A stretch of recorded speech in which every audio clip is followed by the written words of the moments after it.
This time I'd like to call the August 11th meeting of the Plaquemines Parish Council Audit Committee to order at 12:01. The machine is open for roll call. Councilmember Gino? We can use the machine. Yeah, forgot about the. Yeah, that's good. We'll use the machine.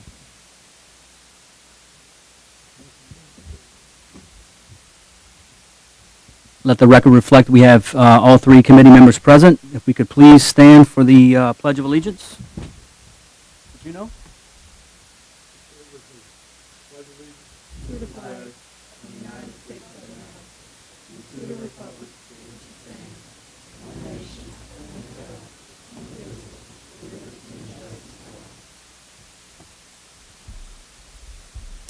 All right. Thanks, everyone, for being here on this rainy Thursday.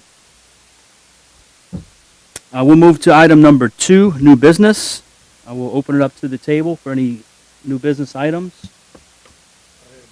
I have one item. Ms. Daisy, the manpower reporting we briefly spoke about.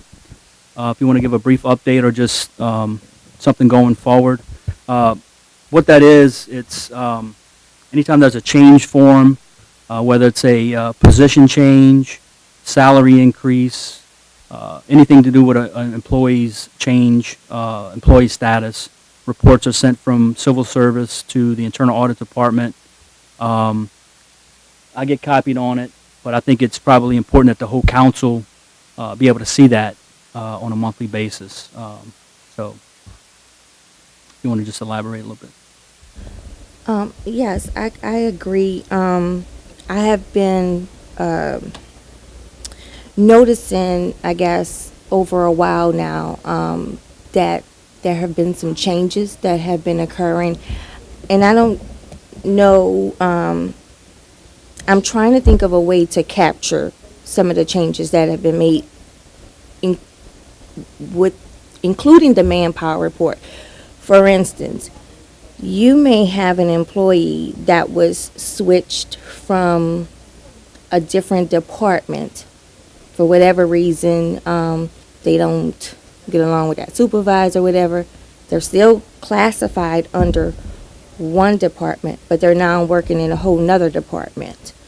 I don't know if that we need to create an organizational chart to keep track of individuals, because that's something else that is not captured by that manpower report, as well as there have been an incident or two when someone has been promoted and that promotion didn't come before the council. It's been a change in a budget line item, and it was to my understanding that when something like that occurs, there's a title change that affects that budget, that there has to be an approval from the council, because there has to be an amendment to the budget to make sure that that is incorporated. So if that's not occurring, then departments just have the right to just promote who they want to promote to a position, and there's no approval to it.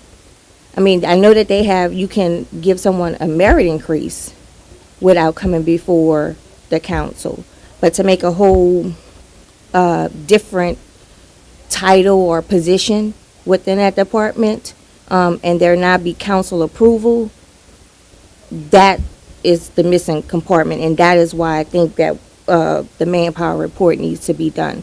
But I also think along with that manpower reporting, there should be some type of organizational reporting to track movement or transfers of employment or employees for that purpose.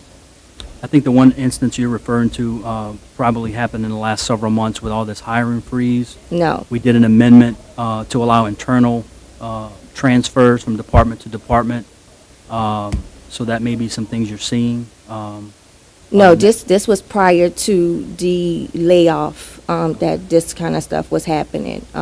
Actually, it was prior to my exiting, and just coming back trying to get reacquainted with things. But there are things that I'm, like I said, that I'm seeing and trying to figure out the best way to capture those things. But yes, part of it is with the layoffs, but no, that has been occurring well before layoffs was even on the table. Okay. Mr. Chairman, Yes, ma'am. if I may, I would think that whatever mechanism that we can put in place to kind of add to some continuity in that civil service department, we need to do so, Ms. Daisy, because I agree, this has been going on prior to the layoff or the reduction. It appears to me that the civil service administrator is somewhat, they're using the term now, I'm trying to make sure I use the right terminology, but now it's being thrown around that the civil service department is autonomy. Well, okay, I may agree with that, but the council holds the purse string, and it cannot govern itself and make rules, break rules, bend rules, change rules. And it's not they, it's just one individual, and we all know who she is. And nothing is being done. We're just standing on the sideline, just accepting whatever civil service hand to us. And I think it's out of control. It's basically out of control. These are public funds, and we are accountable, just as accountable as she. Matter of fact, and as a council person, are more accountable. Because in my opinion, it's abuse. It's abuse of power. But I've been fighting this dog for a long time, and I'm basically tired, but I'm going to continue to fight because it's abuse. It's nothing else than abuse of power. So I think whatever we can put in place, the few comments that you made earlier, I think we need to add put some type of perimeters in place, at least to monitor the movement of civil service and the hiring. And it shouldn't just be hiring and firing and all this movement. Then Ms. Ellen come to the table after she have made a move, and then it basically is being forced down the council throat. If I may, just kind of say, be honest with the people, be honest with, it's the council who put the commission in place. The finger pointing as far as, oh, the administration has no control, the council has no control. Come on. How does the commission get in a position? It is y'all who appoint them to those roles. So it's the question keep coming up, about holding one person accountable, but in my opinion, it's nobody wants to have the balls, if I may say that, and that's not being gender biased because God gave all of us two, but to just start making things accountable in here. And you're right, it's unfair. I mean, there have been things since I started that has been affected. I've been affected by that system, and still is being affected by that system.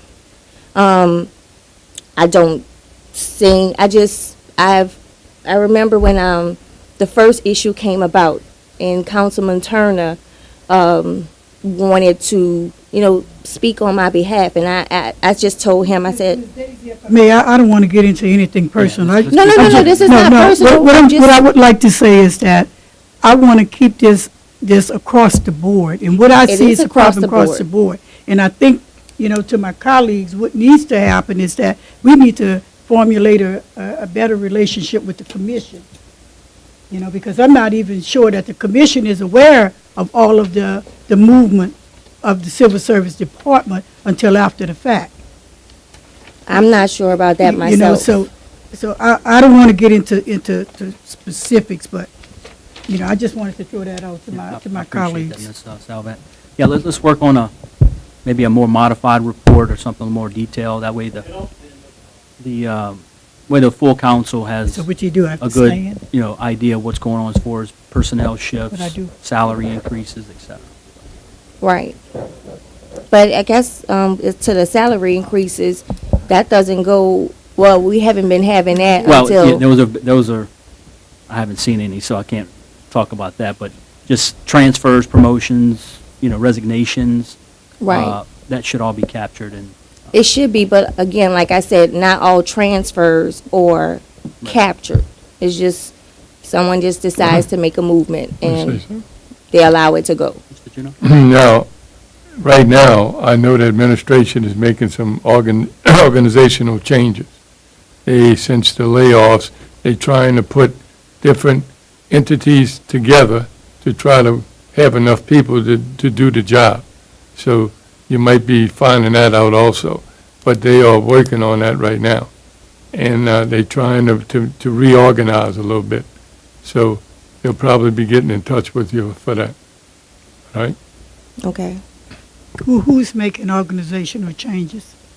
When we was at the Monday meeting, they trying to do that, they trying to take the supervisors and try to put different people in different positions. Yeah, to yeah. try to help each other. I hear what you're saying, Mr. Juno, but still, that have a lot of flaws in it because of the fact that still civil service is involved with that process. Well, Am that's I why, correct? that's why we were talking that we have to get the commission involved, so they'll know what's going on. And I think that'll be a big push. With all due respect, a lot of these changes are happening because of personal issues. It's issues that someone has with an employee that may be personal or with it. I don't know how you capture all of the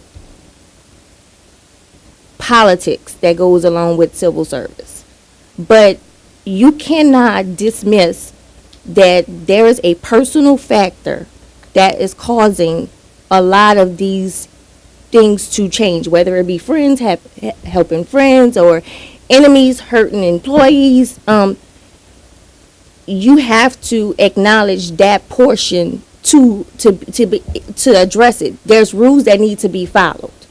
And the reason the rules are not being followed is because of people having personal issues or they're personally getting involved.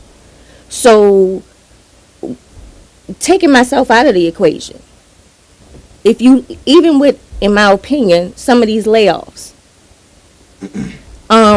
there's been different scenarios thrown across the board as how things were determined, as far as like the employees that were selected.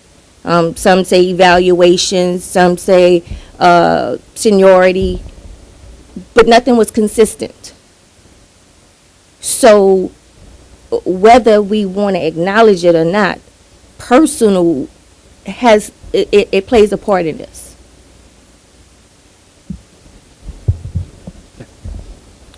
All right. Thank you.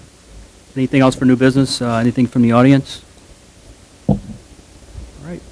We'll move to item number 3. Updates. Currently, we are still in a revision of the 2,500 and above report. I expect to receive the completed version from Travis by next week, Tuesday of next week. Once I review it, then I'll send it out to the committee and the council for them to have. The other audit that we're working on is the YMCA program. I have met with the administration and gotten their feedback. Tomorrow I meet with Councilman Bartholomew to get his intake on it, and I've collected some information on it, and then from there I will make a determination to see which way that we go. So that is all that I can think of right now.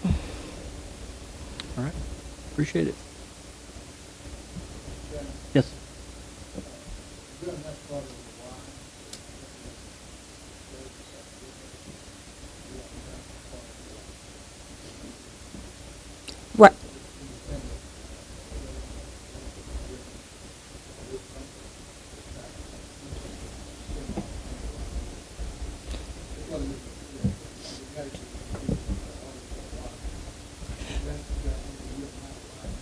Right, I understand that, but the audit came about as you separated yourself from the Y. So you have to, you never was part of it? No, Mr. Bartholomew, I think this audit came about as a way of you questioning and myself regarding the legacy money.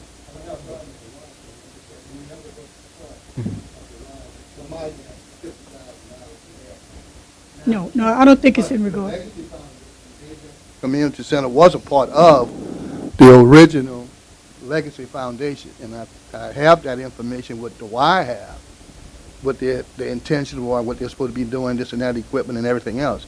I can give you what the communication has said, but to identify specifics, we don't have any of that. Okay, The Y would have all that information you need relative to that. okay, But I I think can, that- that stuff you can have, right.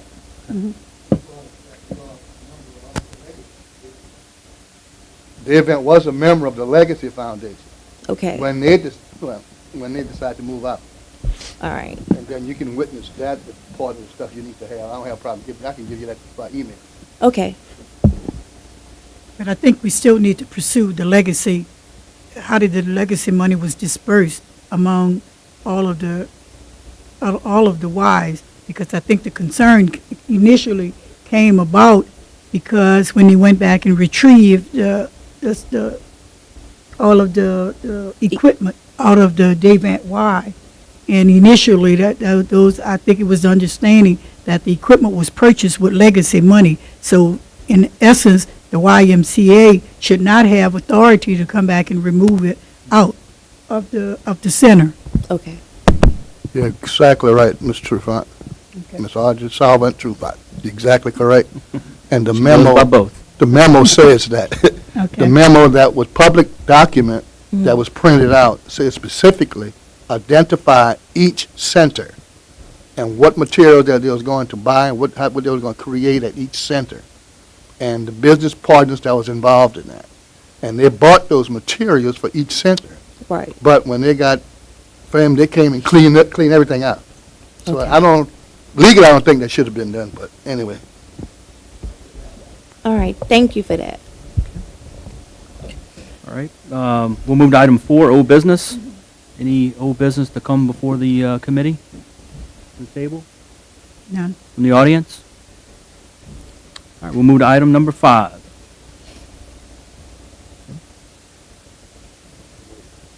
You got to read it. Approval of the July 14, 2016 meeting minutes. Mr. Juno offered, I was second. Sheen is open on the approval of the July 14th meeting minutes. Meeting minutes are approved 3-0. Is there a motion to adjourn? I move. Offered by Ms. Salvant. I'll second. Sheen's open on adjournment.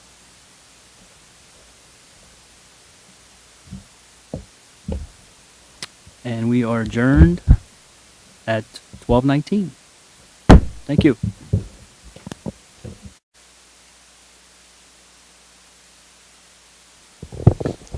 Thank you. I'd like to call the August 11th, 2016 special meeting of the Plaquemines Parish Port Harbor Internal District meeting to order at 1 p.m. We open up for roll call, please.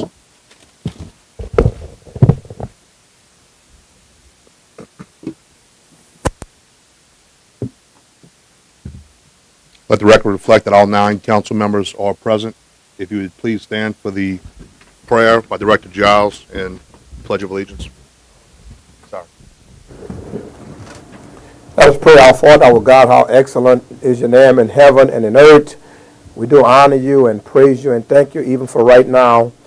As always, we lift up the people of Plaquemines Parish. We pray for our dedicated employees. Now, dear Master, continue to bless our President, Mr. Ed Terrio. We pray for our council members as they represent various districts. And, Lord God, those who have come out of concern even today. Watch over us as this weather, Lord God, is not the best, but we know that you have us in your hand, and we thank you even right now. Now, Lord, govern us according to your standards. Give us the right directive, Lord God. Help us, lead us, and guide us in the way you would want us to go. And as always, we'll forever give your name the praise, the honor, and the glory, which always is thine. It's in Jesus' wonderful name we pray. Amen.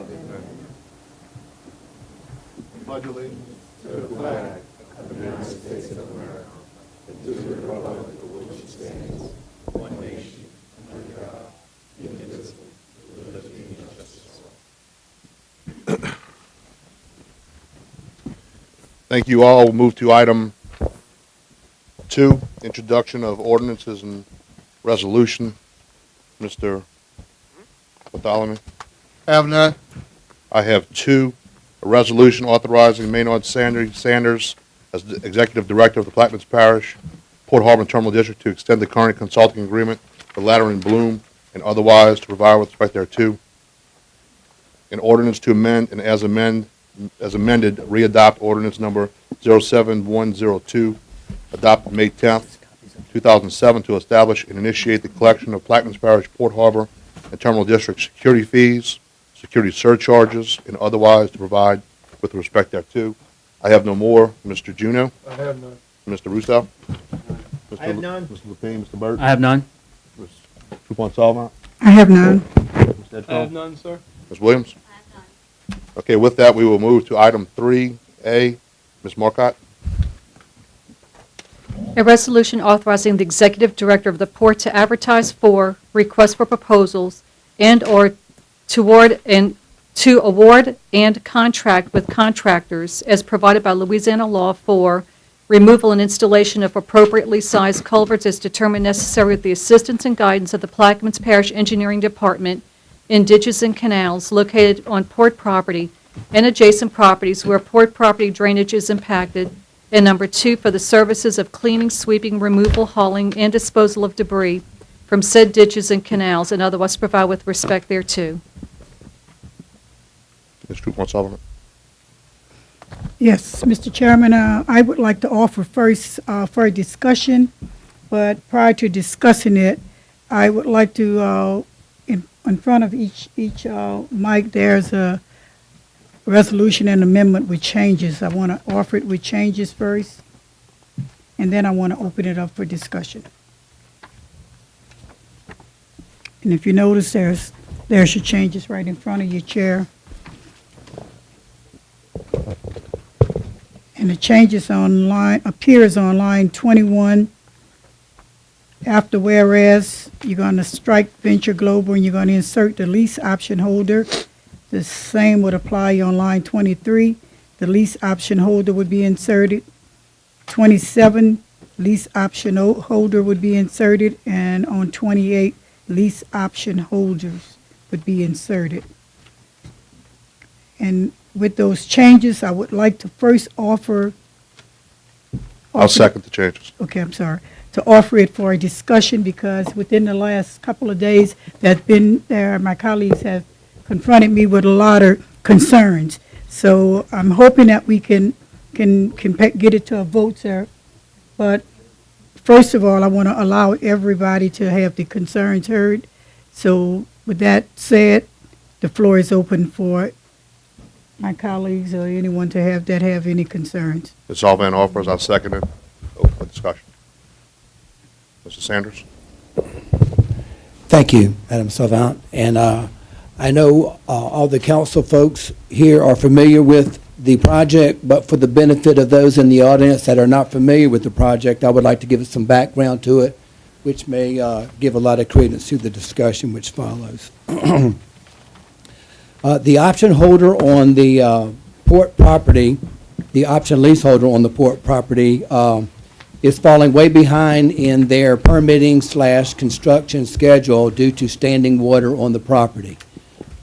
This getting behind their schedule is costing them millions in dollars, and they have been after the port staff to assist in getting this remedied. I contacted both the port committee folks, who in turn we brought this to the port, the entire port council, that we have a group meeting with members of the parish staff and the port staff.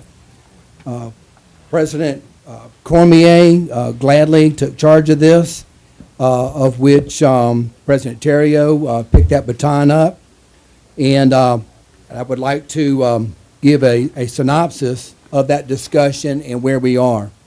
We did a look at the different courses of action to remedy the drainage of the property, and what we propose will follow.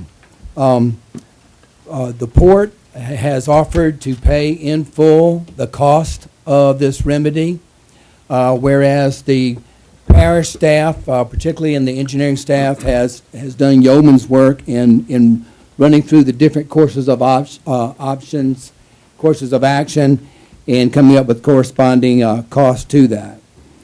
The course of action that has been chosen, and which we will talk about, is up for discussion, is that, and it's really the path of least resistance, and we have also put a dollar figure on this.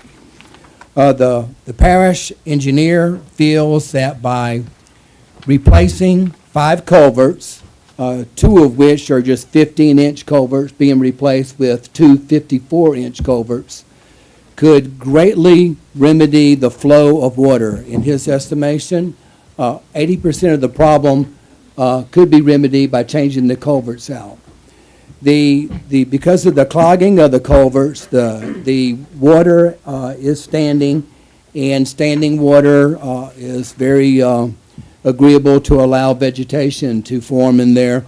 And the flow of water, once the culverts are in there, most likely will also produce a current which will take most of the vegetation out. But we're not leaving this up to what might happen. We are going to fund it for the full cost, estimated cost of remedying the situation. That is, replacing the culverts, and if need be, going in and sweeping the ditches.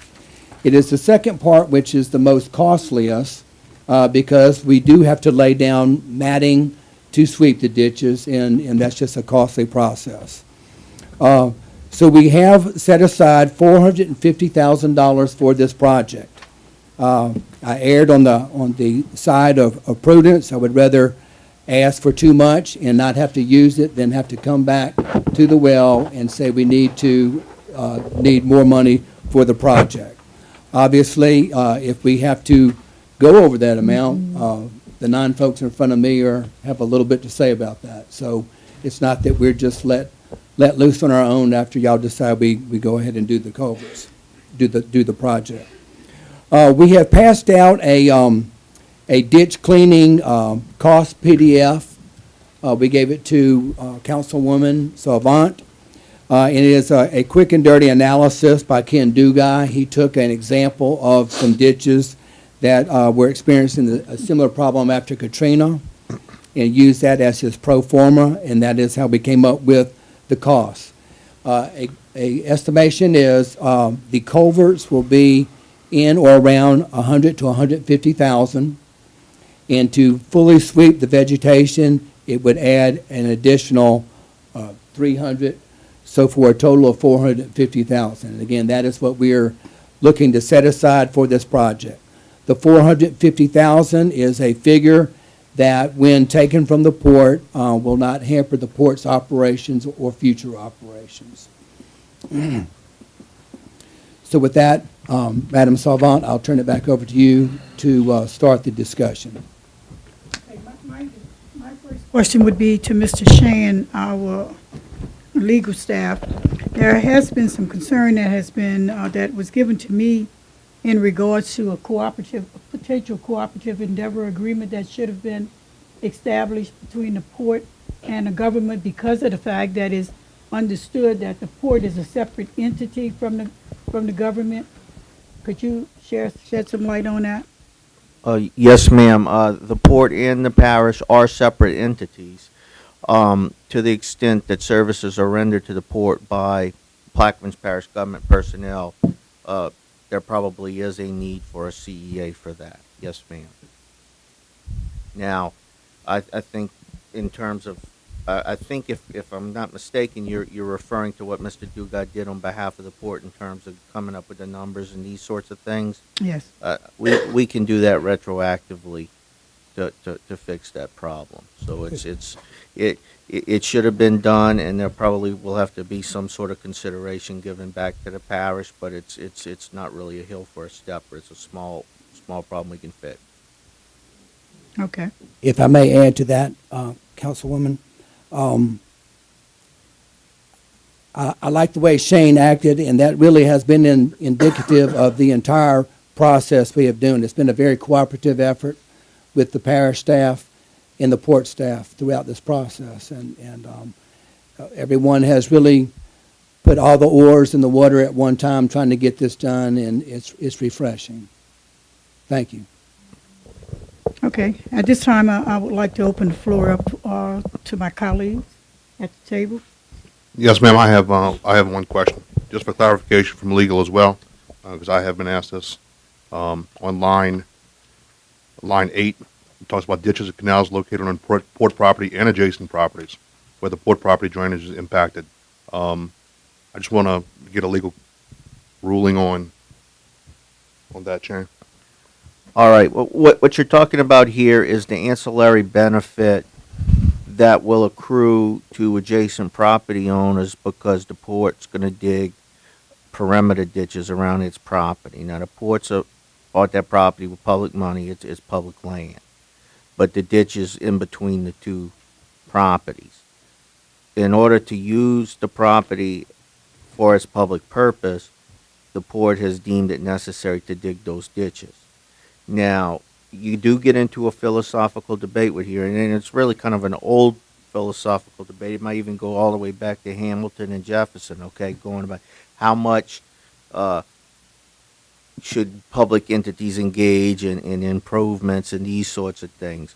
But the fact is, Louisiana law does allow public improvements that give ancillary benefit to private owners to some degree. You can't just go out and do things for private individuals, but if you're doing something that's going to be for a public purpose and there's an ancillary private benefit, like for instance, if one were to build a new artery for the interstate and you bypass somebody's business, that business is going to hurt. But then the new people, they might be able to set up a truck stop or something and make a lot of money. So there's still a public purpose there, but there's ancillary sort of spin-off benefits that may accrue to private parties. And I think that's what we're talking about here. The port wants to drain its property so that when it leases it, it can maximize its value for that port property. And that is not improper under the law in Louisiana. Okay, and the second question, I'm sorry, Mr. Miller, just one more question, Yes, sir. and I'm done. For the services rendered, I do agree, and I think they may have had some earlier discussions about some reimbursements or whatnot to the parish. I'm not certain, but I guess I want to clarify too. There's been no actual physical labor work done as far as beginning this process from the parish. Has it just been consulting from the engineer and legal, parish legal? I just kind of want to get a roundabout idea of what kind of services rendered we've already asked the parish to provide to the port. John Pennison, Deputy Director, in the course of the meetings about this item, it was discussed of the parish engineer helping us do this. He has gone out, they have gone out and actually done a survey, and he came back with this proposal. That's pretty much the extent of the involvement. Now, as per the ordinance, we have, in resolution, we have asked that the parish provide oversight to it, as we don't have the engineering expertise on our staff. And to economize, yes, that's it. Now, I don't think there would be any issue on our side reimbursing the parish for Mr. Dugas' time or any services as need be. Yeah, I'm just reading into Shane's comments that it almost sounded like as if the parish was expecting Right. that. I just wanted to, I mean, we can, And- you guys and can talk we had separately, but the CEA, we had entertained possibly doing a CEA, because at one time we had talked about a different method of approach where the parish might actually, we might actually use parish equipment. right. And in my opinion, that would have necessitated a CEA. Okay, absolutely. Mr. Bartholomew? Yes, I have a question. If we, to the attorney, Yes, sir. we decide to run a sewer line, we ran sewer lines down the middle of driveways, and we don't own it, but to maintain it, how that applies? Okay, it depends on the driveway. It depends if it's dedicated to public use and it meets the legal criteria to be Well, a public road. Okay, well, we put the pipeline down, the sewer pipeline in the middle of the driveway. Okay. That's a project for Plaquemine Parish government. And we have to maintain right-of-way egress, and ingress to that to service that line. Yes. So we need to maintain that driveway. If it's a public servitude, No, yeah. no. This land is not public either. That's private land we're gonna take care of when we run our water, when we drain the ditches. The private on one side, the parish on the other side. Well, if they actually dig on the other people's land, that's different. If they dig along the perimeter of their own land and expand and clean out the canal, that's a common canal, Now, then that's different, Mr. John. No, That's we're two speaking of- it's apples and oranges. No, it's not. We're dealing with land that private owners own and the parish own, which is the port owns, and we're gonna dig a ditch to drain water off both properties, which will benefit the port. Wait a minute, Yes, sir. wait a minute. Benefit port and private property. Now, if we kept to maintain the driveway, which benefits the parish and land, public and private, why that doesn't exist? Well, I guess what I'm trying to explain, Mr. John, is that if there is a public servitude and we have a public utility running through it, we can maintain it and people can benefit from it. Indeed, the public does benefit from public drainage. All right, so we have a public servitude on the drainage between the port and private owned property at the port property. Well, there's natural servitudes of drain that exist in civil law anyway. Yeah, some of But it, to the extent that there are adjacent property owners, and if the port drains its land by building a canal and the neighbors just happen to benefit from that, it's not the same thing as saying, well, I'm gonna go dig a canal for the neighbor. It's an ancillary benefit, and it does in fact benefit a private party, but that's why I use the analogy of building a road. If you build a road and you have a new artery from the highway, then, somebody who's along that new corridor, well, they may have a business opportunity. They may have a benefit from that. New subdivisions might pop up in that area. It's just because, but there still could be a public purpose. The key is the public purpose, okay? The public purpose sewage Okay. on our street. Well, which street are you talking about? It doesn't matter, any street in the parish, that's not, that we If it's a went. private street, the private people have to maintain their own sewage. Well, who put that sewage, the parish put the sewage system in place, so the parish had no right to go on in people's property, that's what you're telling me? They have to, don't they pay to put the sewage line in when they go and get their subdivision No, set sir. up and they This put their was- utilities in? No, sir, this was done by Plaquemine Parish government. Well, it may be done improperly. So then they need to sue the parish government and keep their driveway up. That was done illegally, that's what you're telling me? What you're saying, well, they have an illegal benefit. I don't know what the exact circumstances of the particular place you're talking Well, about, Mr. Johnson. Well, I just suggest, go on and think about it, review it, and then we'll get back on that. All right, that's all I have, Mr. Chairman. Anyone else from the table? Mr. Russo? I have a couple of questions.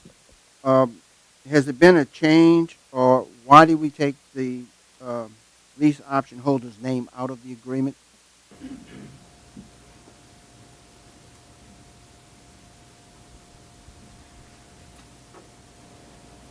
That was done at the request of the lease option holder. I know, but what is the reason? I'll let Mr. Rathburn, he's here, speak to that. I apologize, Mr. Russo, I didn't hear The that. question is, why did we remove the name of the lease option holder from the agreement? At the request of the lease option holder, they didn't want their name to be used in the ordinance or the resolution. Why, is there a reason why not? If I said anything, I'd be speculating. They didn't give me a reason. They just requested that their name be removed from it. I think that they are looking to keep their name from being mentioned as much as possible as they have done throughout the process. But again, it's speculation. I didn't ask that question. All right. Let me ask you this then. Is there someone that's here from the company that could maybe answer the question?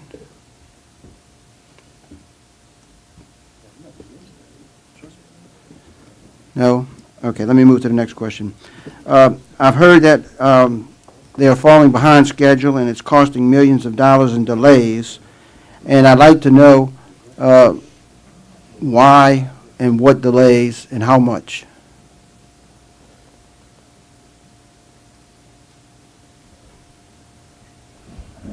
I know that they have had crews out there that they've had to call off because they could not get to the property, or they could not properly work on the property. Those were examples that were given to us. And this has put them months behind the schedule that they had allowed for themselves. Well, you know, in my conversation, the highest number I heard was $30,000 that someone said that they possibly were costing for delays. And I heard today millions of dollars. And when we throw these figures and these terms out, it concerns me if there's no justification and backup for what we're saying. And so I'm looking for, I guess, how far behind schedule, for what reason, and how much. And I'm not talking about just throwing out millions of dollars just to make this ordinance pass. So there's no answer to that? All right. The final question is this. I've heard from our council back here about servitudes. Who are these servitudes in favor of? And are the ditches going to be dug on private property, or as what was alluded to, joint ownership between the port and the private owner? Or are we digging ditches on someone else's servitude? We're not doing any digging, Mr. Roussel. That is not what's being proposed. There is some sweeping and cleaning of the canals, but not actual digging of the existing canals that are both privately owned by some individuals leading back to the back of the levee, and of course the ditches and canals on the port property. But there's no digging going on. It's just cleaning and insertion of some culverts. So what type of equipment will you use to sweep, a broom or an excavator? Probably somewhere in between those two. It's not going to be an excavator. I think there is a boom arm mechanism. If you want to call it a broom, I guess we could, but I don't know what the actual term is. We've seen some of those pictures of those boom-operated cleaners, but they're not going to actually dig into the dirt. They're going to be on the surface of the canals and ditches removing debris. And the reason that we're very careful to say we're not digging is because that impacts certain core requirements if we start actually digging or widening the canals or ditches, and we don't plan to do that. And that's why I asked the question, because how much debris, and first of all, debris to me is something that is a foreign matter in the ditch, which these ditches were cleaned after Katrina. So now I'm curious to know what type of debris is in there. And I support the project up to the culvert point. Beyond the culvert point, I have a problem with sweeping or digging or whatever, sweeping the ditches without understanding what's going to be done and how it's going to be done. It's the removal of vegetative matter by a boom-operated arm that will basically drag along the top of the surface of the water without digging, and then putting that vegetative debris, limbs, or dead vegetable matter that has clogged up the ditches, and putting it on a truck and hauling it away. Now we're in a truck, huh? Okay. Well, you know my position. I support the culvert replacements. The sweeping of the ditches is a different issue for me. And, I mean, there's a lot of ditches in the past that need to be swept. Now, for this project, I understand that we're trying to accommodate the leaseholder because of the project. But I still haven't heard the answers to the questions that I said earlier, or stated earlier, about how far behind schedule, how much, and those related items. And I certainly don't have the answer. I do know that the option holder is insistent that it get done. That much I do know.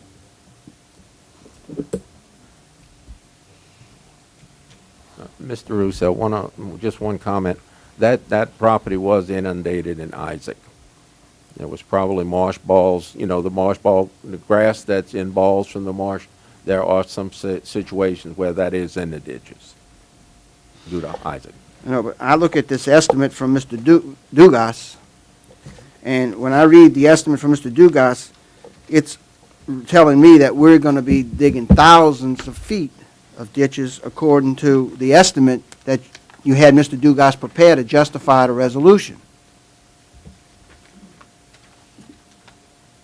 Well,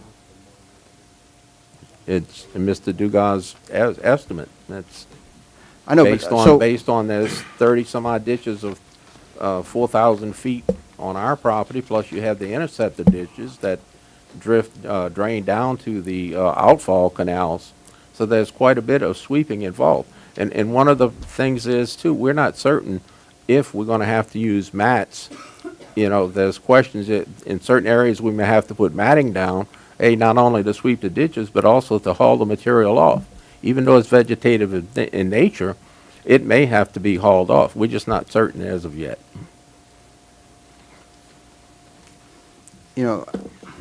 this is a futile debate or discussion to me, because I've yet to be convinced about the delays in the millions of dollars, and the proposal here, it says 30 ditches on the port property at 4,000 feet long, 30 ditches at $3 a foot, and 4,000 feet along can cost over $360,000.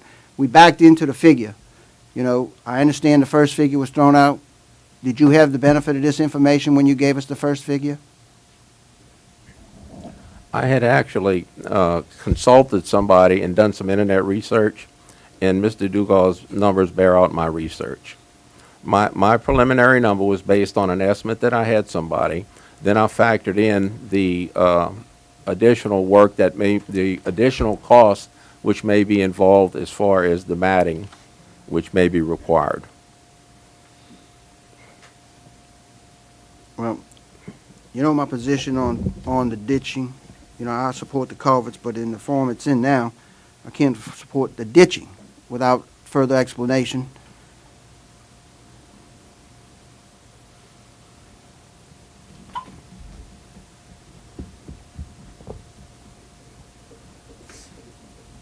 That's all I have. Anyone else from the table? From the audience?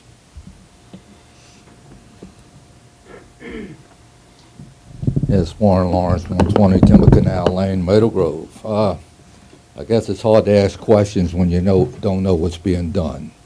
And from a public standpoint, we look at something that this parish is taking our engineering department and using it for a separate agency, and I thought we were strapped and we had more work for them to do than they knew what to do with now. The resolution is authorizing the director to send out a request for proposal, and that I have no problem with. It seems like an engineering company would have surveyed this already and come back with a proposal on what had to be done, whether they could be dug, whether they could be swept, or whatever had to be done. I mean, to give comment to say how much adjacent property, we had so many acres of ours, and how many acres are we going to increase the drainage on for someone else? I mean, all the questions I would have without having knowledge of it, but, I'm just looking at it is that when we did this lease with this person, I don't know if there was guaranteed that the land was drained, that it was at a certain elevation, that it was suitable and ready for him to build on. You're going to come back now and tell us that, well, the elevation is not sufficient, we're going to have to raise the elevation of the land to suit the tenant Or we're going to go back and then come back and say, well, the parish is responsible, make it suitable for the tenant. It seems to me that when they looked at this property and when they made their proposal to lease it, they should have known what they were leasing. And if they didn't, shame on them. Now we're coming back, and I understand from the previous question asked, that they're not even a party in this to pay for having the property drained. It's incumbent upon us now to give them dry property. So we're going to bear the costs out of the port's budget to drain property for someone who leased property in a certain condition. From the public standpoint, it just doesn't seem logical. It seems that they made a decision. They looked at the property was suitable for what they wanted to build, and they made an option on the lease. Now that you open a whole new door and say, well, I want to change it. I want you to drain it, I want you to fill it, or whatever else we have to do. They may want water run to it, they may want sewer, or anything else to it. And, you know, my question is the dollar figure. I don't think anybody here knows if it's 450,000 or it's going to be $1 million or it's going to be 150,000. You know, and in this resolution where it says advertise for request for proposal, my recommendation that it stops there and that the executive director shouldn't be able to grant and award that contract to a contractor without coming back to this body. In other words, if that contractor comes in with that request for proposal and they come in at $3 million, in this resolution, you've authorized him to go ahead and do it. If I'm reading it right. If I'm reading it wrong, fine. But, and that's all the comments. I have many more, but not having seen the exact figures and all of the distance of footage and who's getting the benefit of the drainage, I'll just stop at that point. To answer one of your questions, Mr. Lawrence, when we go out for RFP, one thing we do is have a right of refusal, okay? And we would only be budgeted for the amount that's on the table today, $450,000. We couldn't legally exceed that amount. Okay. Well, I didn't even see the amount in the resolution. Yeah, the second one is too, so 3A is the resolution for RFP, and then 3B on the agenda is the ordinance for the 450,000. Oh, okay. Because it doesn't even, you know, the 450 and the B, that what the public sees is not in there. So I didn't even know they had a dollar figure that y'all were going to authorize. And I guess it's the 450,000 now that I'm learning is that, and that's the figure that our engineering department came up with. And I don't know whether if a private contractor, even if you went out on a design build, and you have a contractor come in and say, look at it, this is our problem, design build it, and tell me how much it's going to cost to design build this. Right. I would like to address one of Mr. Lawrence's questions about this should be the option holder's problem since they had an opportunity to look at it and do whatever. The issue at present is not so much, they're not leasing the property yet. And their option is up for renewal on an annual basis. And if they exercise that option, the size of that option, as the council members know, far exceeds the cost that we're talking about right now. And that option's coming up within the month. So it is the port's problem in the sense that if this isn't done, they're not obligated to retain the option on this thing. That's why it's up on an annual basis. So they could choose not to renew the option, and that would cost the port a lot more than going in right now and doing this work that we're talking about.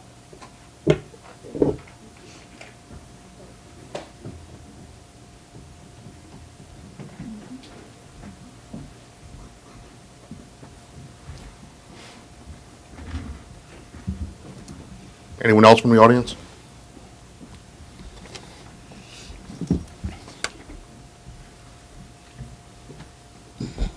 Dr. Henry. I agree with Mr. Lawrence. You know, here we go again.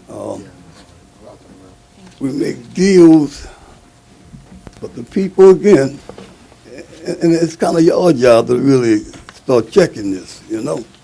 We're making deals, but the people are being left out. We running this like it's a private enterprise. It shouldn't be a private enterprise. It shouldn't be a private enterprise at all. At all. These guys are the leaseholders. It's going to cost us big bucks, but let's put that up front. Put that up front. And in the lease, that should be up front. And you, as the government body of the port, should explain that to the people. You know, you pass resolutions and things here, but the people are left out. You know, I think we got to start getting ahead and giving some kind of results to the people, man. You know, I get up here and I say things over and over, but just from the past administration, we still trying to fix problems that we have. And half the time we could correct some of these problems. It doesn't make sense to keep passing this on to other administrations and other administrations.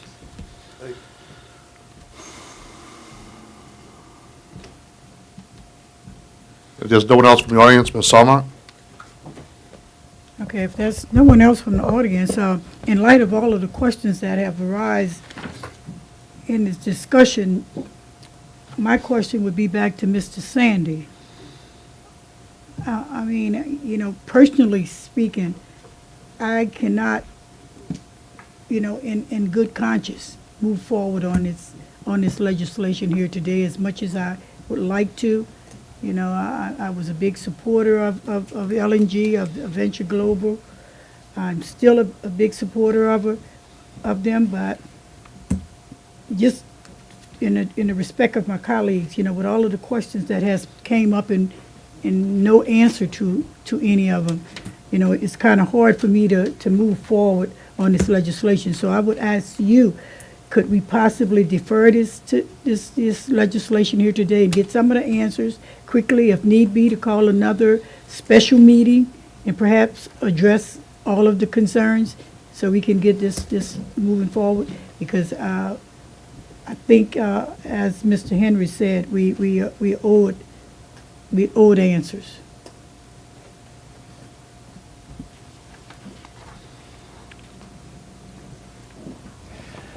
Man, we can really do whatever we want.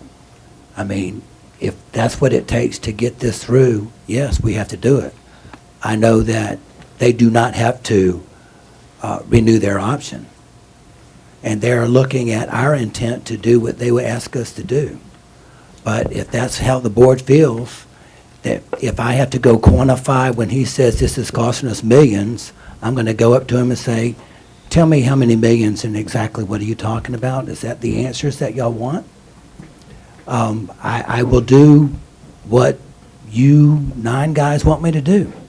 But Mr. Sanders, with all due respect, do you, I mean, I feel like the questions that was raised here today was valid questions. Then let's get the answers to them. Okay. That's it, Mr. Chairman. I would like to defer A and B.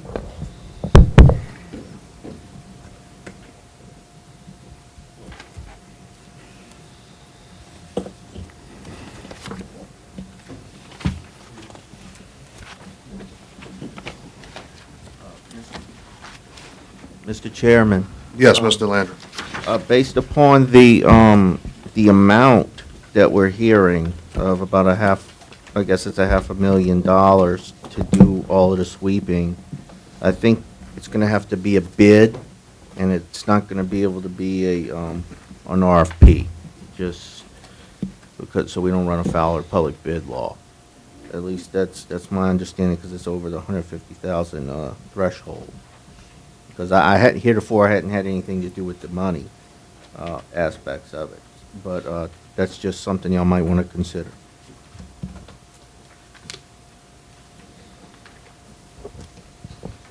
Ms. Trufant-Salvant, your intentions? Yes, I intend to defer A. Okay, we will defer item 3A. What would you like to do with 3B? Same thing, defer. we'll One is defer three. predicated upon the other. Okay, and we'll defer 3B. Do you have a motion to adjourn? Offer by Mr. Bartholomew to adjourn, second by Mr. Juno. Machine is open for a vote.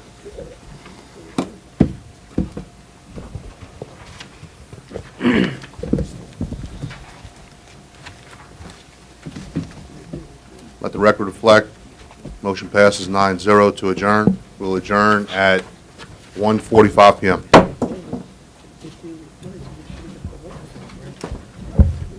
Okay, we'll take a 5-minute recess while the port moves, guys.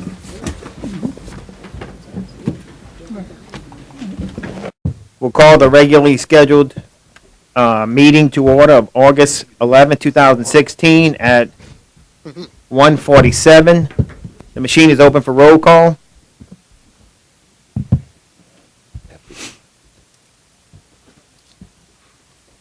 Let the record reflect all non-council members are sitting, are presently here. Mr. Terrio is here, and Reverend Giles is here, representing the administration. We'll dispense with the roll call and, with the prayer and the pledge. Executive session will be withdrawn today, 1A. And with that, I'll ask my colleagues to go through their deferrals and withdrawals. Mr. Bartholomew, you have none? None. Mr. Black? Give me a second, I'm sorry. Okay. None. None, thank you. Mr. Juno? Yes, 6B, defer. 6D? B. B, all right. Okay, deferred. Mr. Russo? None. None, thank you. Under mine, 6A2 is, I'm sorry, not 6A2. 6A4 is deferred. 6C is withdrawn. And 6J is deferred. Have none? Mr. Burt, none. Ms. Salvant? Sir, I have 4B as in boy, B as in boy, defer. 4B is deferred. 4B, you said? Yes. A permit? Yes. Okay. That's it? Yes. Mr. Edgecombe? I'm good, sir. Good. Ms. Williams? I'm good as well. Okay. So just executive session is withdrawn. Item 4B is deferred. Item 6A4 is deferred. 6B is deferred. 6C is withdrawn. And 6J is deferred. With that, we will move to, when there's no proclamation, we'll move to item, before we get to Mr. Ed, move to item 7G as a request. Ms. Barber? Update on borrow pits and sales tax collections. Councilmember Roussel. Yes, this is an ongoing report, and we have individuals in the audience that are willing to make an update. Good afternoon. I'm Claude Silverman with Erickson, Quintel, and LaPorte. Just here to give you an update on the status of activities with respect to the borrow pits. As you may recall, previously, going back into May and June, we, reviewed the permit files and compiled the list of all the pits, both borrow pits and sand pits located within the parish. At the end of June, we mailed out a letter to all of the pit operators and included a copy of the ordinance outlining compliance and filing requirements. We've reviewed the collection records and identified the borrow pits and the sand pits that have not remitted any of the road use fees. Last Friday, second letter was mailed out to the pit operators instructing them to remit any required fees within 15 days in order to become in compliance with the regulations. We're currently working on a detailed list of documents and supporting information that we're going to request from those pits that do not respond or do not remit anything in the way of collections. So as of after the 23rd of August, which will conclude the 15-day period, we will be contacting pit operators and scheduling compliance visits to go on site, request supporting documentation, either supporting the amounts that they've remitted, or in the case of those who have not remitted any funds, we want them to show cause and records that indicate that they are not required to submit any payment for road use fees. So that's, at this point in time, where we stand. Any questions? I have a question. Has anyone remitted any road use fees? For the 2015 year, we've had 5 pits that have remitted a total of $75,000, and we have 5 pits that have paid the annual permit fee, which comprises a total of $50,000.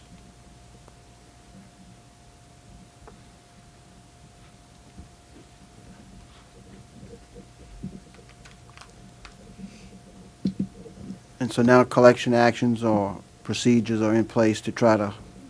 Procedures are now in place to get out on site and determine whether or not amounts remitted or supported by underlying documents within the pit operations, and for those who haven't remitted, to determine what, if any, amount they should have remitted, or if they have not remitted and are not liable for any assessment, then we're going to determine that as well. And the enforcement action will be taken by the local government as far as permitting and so forth, those that do not renew their permitting? And Right. We are working along with permits and legal to coordinate any communications that go out. well, at least we're on the track to try to make them in compliance, and I guess the result will be what actions taken for those that do not comply. I think that's a legal question you guys will have to determine. If we can determine that there's an amount that we can calculate that's due, then a demand would be made for payment, and that would work through the legal process.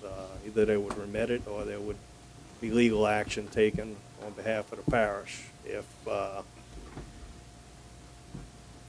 it's determined that an amount's due and they don't pay, then I guess you're looking at revoking permits at that point in time. All right, well, thank you. Okay, thank you. Yes, sir, are you monitoring the time of operation on these pits? Because I'm being told that the Woodland North pit is operating after hours. That's not part of my specific engagement. I'm with the accounting firm, and we're working on the financial aspects of it. I believe that the engineering firm, Mr. Randy Osterlot, was involved in that aspect. Ms. Trufant-Sullivan, I do actually have an ordinance that was created by, I think, Mr. Gouy a few years ago that Mr. Juneau and I has reviewed with Mr. Osterlot. I can send you a copy of it because it does specify, it's pertaining to FM with A-Bear, but it doesn't have a lot of nighttime language in it. So if you're looking to do another one, or even, it may even include some stuff for you.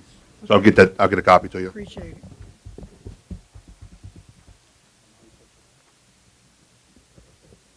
Anyone else from the table? Mr. Lawrence? Yes, Warren Lawrence again. The only question I have was when there was the case of where they were cited or should have been cited if they were cited for violation of the permits and that they were selling mud and not using on the levees. And I know that's not taxes, road use fees, but I mean, it's been documented, it was witnessed, and I guess when you look at what is the status of it, it has this pit operator, he's done renewed his permit, had a previous violation for violating the permit, and I guess nothing is done. I mean, you know, this is 5 years since these permits started being issued. They violated the permit with the signs and everything. They finally started to come in compliance with some of that. They went 3 years without ever getting any kind of thing. Even the other pits that were there under the '09 ordinance have not been touched. What they were required to backfill, nothing's done on those. You know, this is not with the company that's looking at the taxes and the fees, but it's just a blatant, as far as I'm concerned, a blatant violation of their permit, and yet they still get permits. And I try to get status on it, and it's mission impossible. Does the permit department have any comment on that?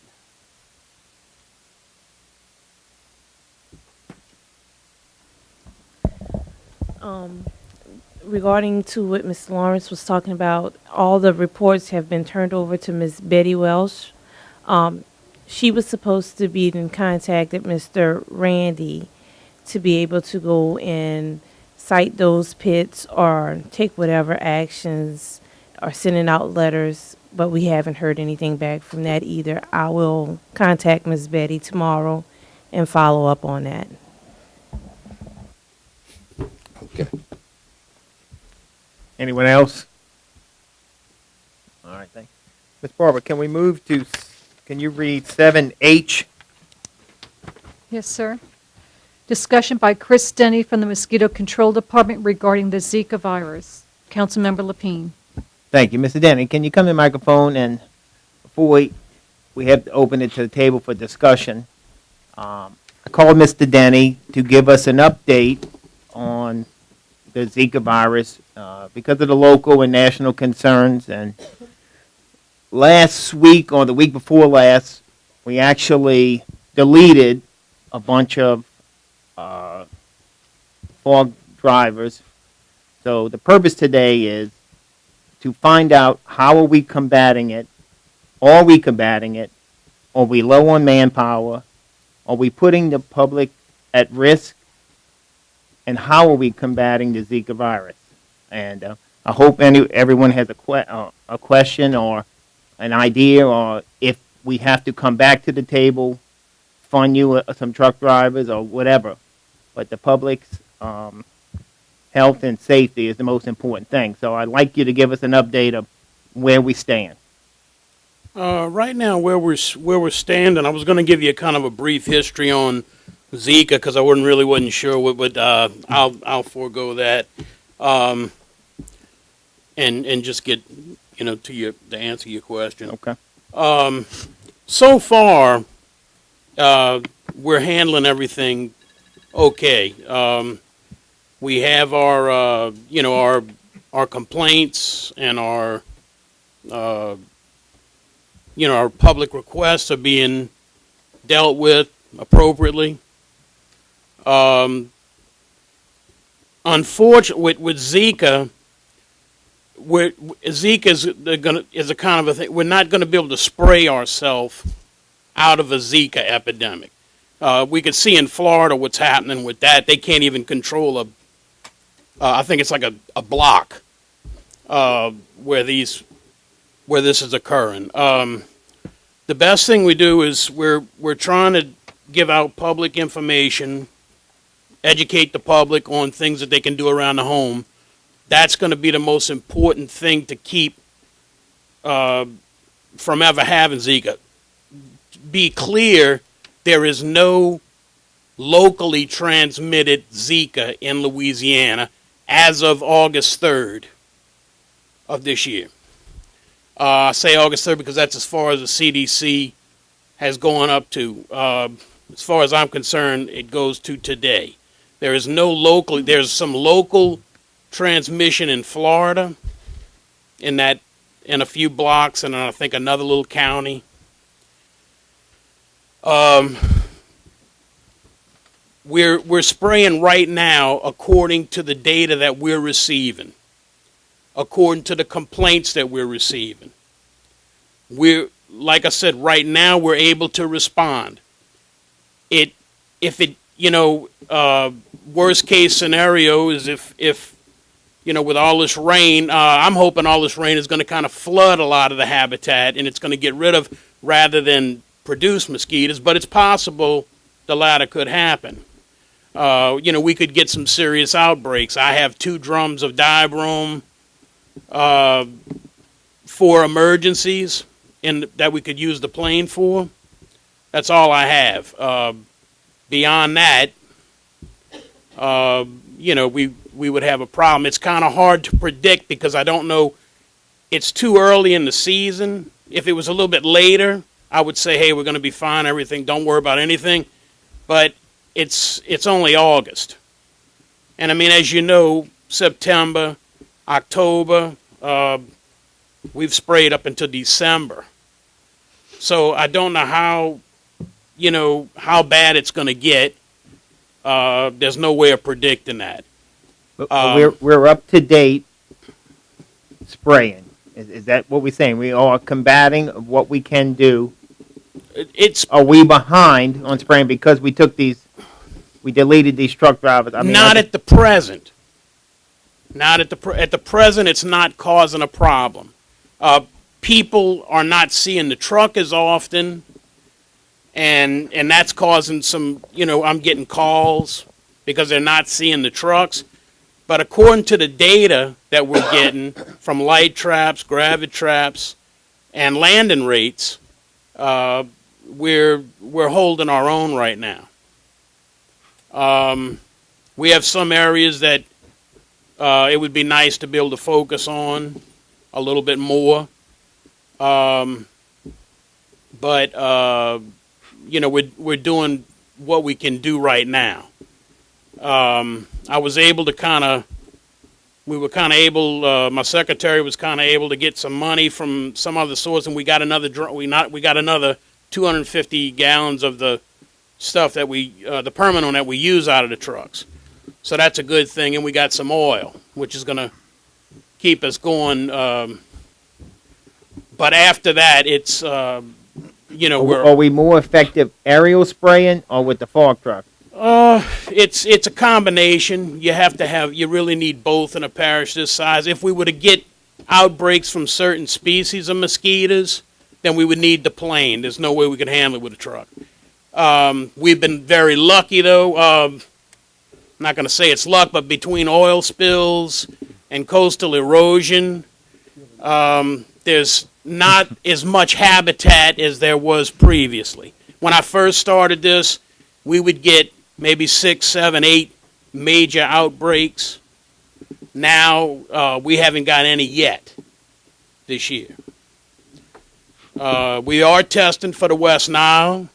All our mosquitoes are testing negative for West Nile. And West Nile I'm probably more concerned about West Nile than I am Zika.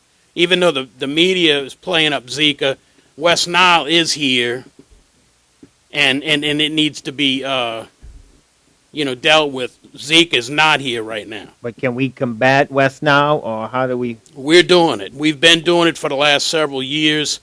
I'm hoping with the reduction of trucks that this is that we can maintain it. But it's like I said, it's kind of hard to predict because everything could get out of hand really quick, and I mean I don't have the people. I won't have the people. I'm just hoping that it doesn't get out of hand. Okay. Any other questions? Mr. Chairman? Yeah, Mr. Bartholomew? Yes. On the East Bank, you have several areas where water stays in ditches forever until the sun dries it up. And they don't drain, so that's a bad spot. Well, what we're doing is we've been pre-treating. Yeah, but I'm just saying, I don't see any of that stuff going on in those areas, because since we laid them off, and that's a prone area for that to develop because it's not moving. And whenever you have stagnant water, that's why we have a lot of the problem, and mosquitoes start to rebuilding and some rejuvenating. And a lot of the ditches, because of the grasses in them, that has a problem. That's why it was so important when the truck was sprayed. At least they'll cover the areas where the people live, that it kind of kept it under control. But since that's being diluted, we may wind up with problems. We may. It wasn't. I would love to have the trucks back. But I don't. Even if the ditches would be dug too, huh? Well, if some of the ditches were probably draining properly, we would have less. It's all source reduction is the big thing. You want to get rid of what's producing the mosquitoes. I'd just like to make people aware of what's really out, what's on that side about on the East Bank, because there's not too much of traffic, and you don't travel that much that route. But we do have some of those serious problems, and I think the state has a serious problem on Highway 39 with that drainage canal, because the weeds and stuff had taken that over, and it's a breathing place. It's not like it used to be free flowing, but now with all that grass and things. That's in there, correct. If it's not flowing, it's producing. it's a bad situation. So maybe somebody might want to give them a buzz. I don't know who they contact with the state to intervene in that. The state's kind of they're pretty strapped right now, and I was actually kind of hoping for some federal or state help, but I don't. I've heard through the pipeline that it's not coming. So, we do a lot of larvicide in the ditches, all the catch basins. We try to stay up on that, and it seems to be keeping certain species down. At least that's what the data is showing, and it's been several years of compilation, so I can be pretty confident with that. But the Zika virus is pretty much carried by two species of mosquitoes that are bred right around the home. They're not coming from the swamps. They're not coming from the ditches. They're not coming from the catch basins. Primarily, they're coming from, they could come from a bottle cap. Oyster shell full of water could produce millions. I have a canister in my office right now that came out of one dish bowl, animal dish bowl that hadn't been cleaned regular. Millions of them. And that's just one. So, we do have a protocol. I wanted to share that with everybody, that if we have an infected person that comes that resides in our parish, and this is all from the CDC, they'd give me the address of the person confidentially, and we would send a crew out to 150-yard circumference around their home. We would check for any kind of standing water or anything, and then I would follow up with sending trucks out for maybe 3 nights consecutively. And I mean, me or my full-time people could handle the spraying, and we will spray if necessary right now. It's just that with the weather lately, I had one of my drivers, he's doing something this week, so I had another full-time guy was going to take his place, but it rained every day, so we can't send trucks out in the rain. So therefore, that's the only reason why we didn't utilize him this week. But we would have if it would have been, dry. Well, I do really appreciate y'all efforts and what y'all doing to try to keep us safe, and I really appreciate that very much. Well, That's all I have, Mr. Chairman. Anyone else? Yeah, Wait, hold on, Ms. Williams. I have a question, Mr. Denny, and I know we spoke about these things before. Yes, ma'am. The traps and the data collection. How far apart are your traps? I mean, do you have so many in each district, or are they spread so many miles? Or Well, we actually, when Where I you got collect in, the data? we actually had a company come in several years ago and kind of let us know what we needed. I feel like we could probably use more, but I have to deal with pretty much what I have right now. But they had pretty much assured us that would suffice. do you have any idea, like, a span, so they're every so many miles? I try to put them around most populated areas, around wherever there's people. Uh-huh. So that's what we have a total of, I think we have 10 gravid traps that we put out, which test for West Nile. We send that to LSU to get tested. Mm-hmm. And then we have 15 light traps. Throughout the whole parish? throughout the whole parish. If you have more than that, you pretty much have to have more people. And that's the only way that you determine if there is an outbreak with mosquitoes? No, actually, And your call? the calls are very important. When we get a complaint in, what the first thing I do now is, before we would have just sent the truck, now I send the crew over to investigate. Because 9 out of 10 times, the person is usually breeding it in their yard, and we usually can get a hold of that if they do what we tell them. They usually comply. Everybody's pretty friendly. Okay. But then we check that. Mm-hmm. We don't go just by data because of the fact that if I had more traps, then It would be more accurate. a little bit more accurate. Anytime you'd have more data it was going to be beneficial. Right. How many drivers do you currently have right now? 3. 3 drivers for the entire parish? Yes. East and West Bank? Yes. North and South? Yeah, and I'm not trying to make light of it, but let's make it clear. No, it yeah. wasn't my idea. No, I know. That's why I'm It trying to wasn't find my out. idea to get rid of my drivers. Right. Believe me, I love each and every one of That's them. your 3 drivers, not including your full-time people that could be I drivers. have include myself, and my secretary also said she would gladly get in a truck and go to town. Okay, so you have 3 drivers plus 2 additional possibilities? I'm just trying to get it so we can get a grasp, Yeah, if we have an outbreak, we may need to hire more drivers. I mean, this is a public safety issue. That would be up to you all, but that would be a good idea in my book. And how many did you have previously? You had a total of 9? Well, 10? we had gotten we lost 9. You lost 9. I mean, well, one of them was, but yeah, we would have lost 9, 8. Okay. 8 officially, I think, went. Thank you. Okay. Wait, Mr. Juno first. Yes. Mr. Juno? Yeah, I just want to thank you, Mr. Denny, because I drive around Belchester and I see the trucks. People are complaining that they're not at the normal time, but you're doing them later and you're doing them earlier, so the people do know. And no one's complaining about the mosquitoes. They just worried about all those diseases. And Yeah, that's well, just the main media's, thing, you know. I It's mean, pushing it nothing pretty against hard. the media, but it's been really panicking But people. what you got, you're doing a good job. Thank you. What is the certification? I'm sorry, To what? drive your truck, what is the certification? They pretty much go off of my license and my full-time cruise license. So I can drive your truck. That's correct. So if I got a problem, you can't get me, I'm gonna drive that truck, let you know, put me on the list. That's and I'll fine. get that. I'll Yeah. drive the Teach me truck how- through teach District me 3. what if to you I need do. will to. as well. Teach me what to do, and I'm already cutting grass. Put a truck in every district. I'm already Yeah. cutting grass. I'll Take cutting grass right now, but the parish ain't, I'm cutting. I hear you. All right, so I don't mind spraying either. Yeah. So I mean, if it comes to that on the East Bank, give me a buzz.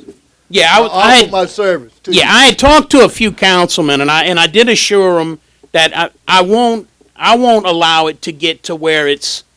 I won't come to you when it's really bad. I'm going to try to come to you before that, because we can't afford to let it get bad. I mean, this. If Zika does get into the mosquito population, with the microcephaly and such, and the children, it's not a good thing at all. Right. I offer my service, but I'm not gonna tell you I'm committed to all the time doing it. I hear you. But at some point in time, I can do it. Maybe like twice a month, 3 times a month, 4 times a month. I don't know. All right. I hear you. I'll. Mr. Edgecombe has a question. Well, Mr. actually, it's kind of like close to my question. How do you know when the trucks go out, what route they take? Actually, everything's dictated. I do that daily. There's not no tracking devices on the truck, so you know. We have tracking devices on the trucks. I can retrieve if I have a problem. I don't have real-time tracking. I'd have to go and retrieve the box the next day. Yes, sir. And I could retrieve that, and I could see where the truck has been, when the machine was turned on and off, how much chemicals being distributed. I don't. The trucks would to be able to check them every day and to keep that data, which I would like to do one day. It's just right now with 3 trucks, Right. it's not as big of an issue as it was. All right, thank you. All right. Wait, Yes. Just to be clear, we did not have Zika in the parish. There's no locally transmitted Zika, which means a person getting Zika from a mosquito. And we've never had West Nile human case? We've never had a human case of West Nile. We've had positive mosquito pools, not this year, but we have. But no human cases, and that's my, that's Right. And I'd like to also say that, I think that your department does an excellent job with what you have, and with the comments that you made about coming to us before it gets to be a crisis. I appreciate that, because I would be willing to support the recall of drivers at any time prior to it becoming a crisis. And so as long as you feel comfortable with what you're doing and what you have, and the population of the mosquitoes is under control, I have confidence that y'all will do that. The public, I would ask that, they participate and dump those bottle caps and planters and all the water holding objects that may be in their property or around their house to help with this crisis. So the benefit of the media is to try to get them to participate. The other side of it is that people are panicking, as you say. it is. And so I feel better and encouraged that you will be able to come to us, and I would support the reinstatement of drivers if it need be. Thank you. Thank you. Thank you. Alvan? Yes, Mr. Russo just stole all of my comments, but in addition to what Benny just said, my question would be, how are you transmitting the information on taking precautionary measures to the community? Mr. Powell, that is our, he's a public information guy. He's been really great with working with us, putting together a little, I guess it's going to be kind of a flyer he's going to put up on the web, and it's going to it tells you all of that. We also we have a little. We got this in the mail the other day, and I'm going to see if Yvette maybe can order some. I don't know if we're going to have it in the budget, but we're going to try, and it's these Fight the Bite door hangers. They're a little pricey, but they really have a lot of good information, and what we would do is we could go distribute them out on people's doors. We used to have we had a door hanger before, and we're just out of them. So we're going to try to get some of these, and I think that's a real good tool, because it just lets people know, just small little things can produce just tons of mosquitoes. Okay, and I too would stand boldly assisting you in any endeavor of a recall of your employees back, because a lot of time I had big issues with the layoff, as many people know, in the process that it was done, because a lot of times the folks at the bottom of what they call at the bottom of the totem pole could in this case could in essence save their life. It all depends on which side of the spectrum that you look at. If you feel that somebody pushing papers is more important than someone driving a mosquito truck, well, it all depends on your interpretation. But I would support you also, sir. All right, I appreciate that. Thank you, Mr. I can't say anything bad about any of the council members. Y'all have always supported everything that we've wanted to do, and that just goes the administration. I've always had support from this administration, so there's nothing I could say about that. But I will promise that I will come to you before it gets to a point. I won't be standing up here saying, hey, we should have did this, we should have did that. We can't do that. It's got to be we have to take a proactive stance, because this is a big health issue. Okay. A lot of people don't realize, but mosquitoes are the deadliest animal on the planet, believe it or not, and it still accounts for millions and hundreds of millions of deaths every year in other parts of the world. And we don't want that to happen here. Thank you. Mr. Denny, and just to finish out or close out, I thank you for coming. I feel more comfortable in the information you provided with us today.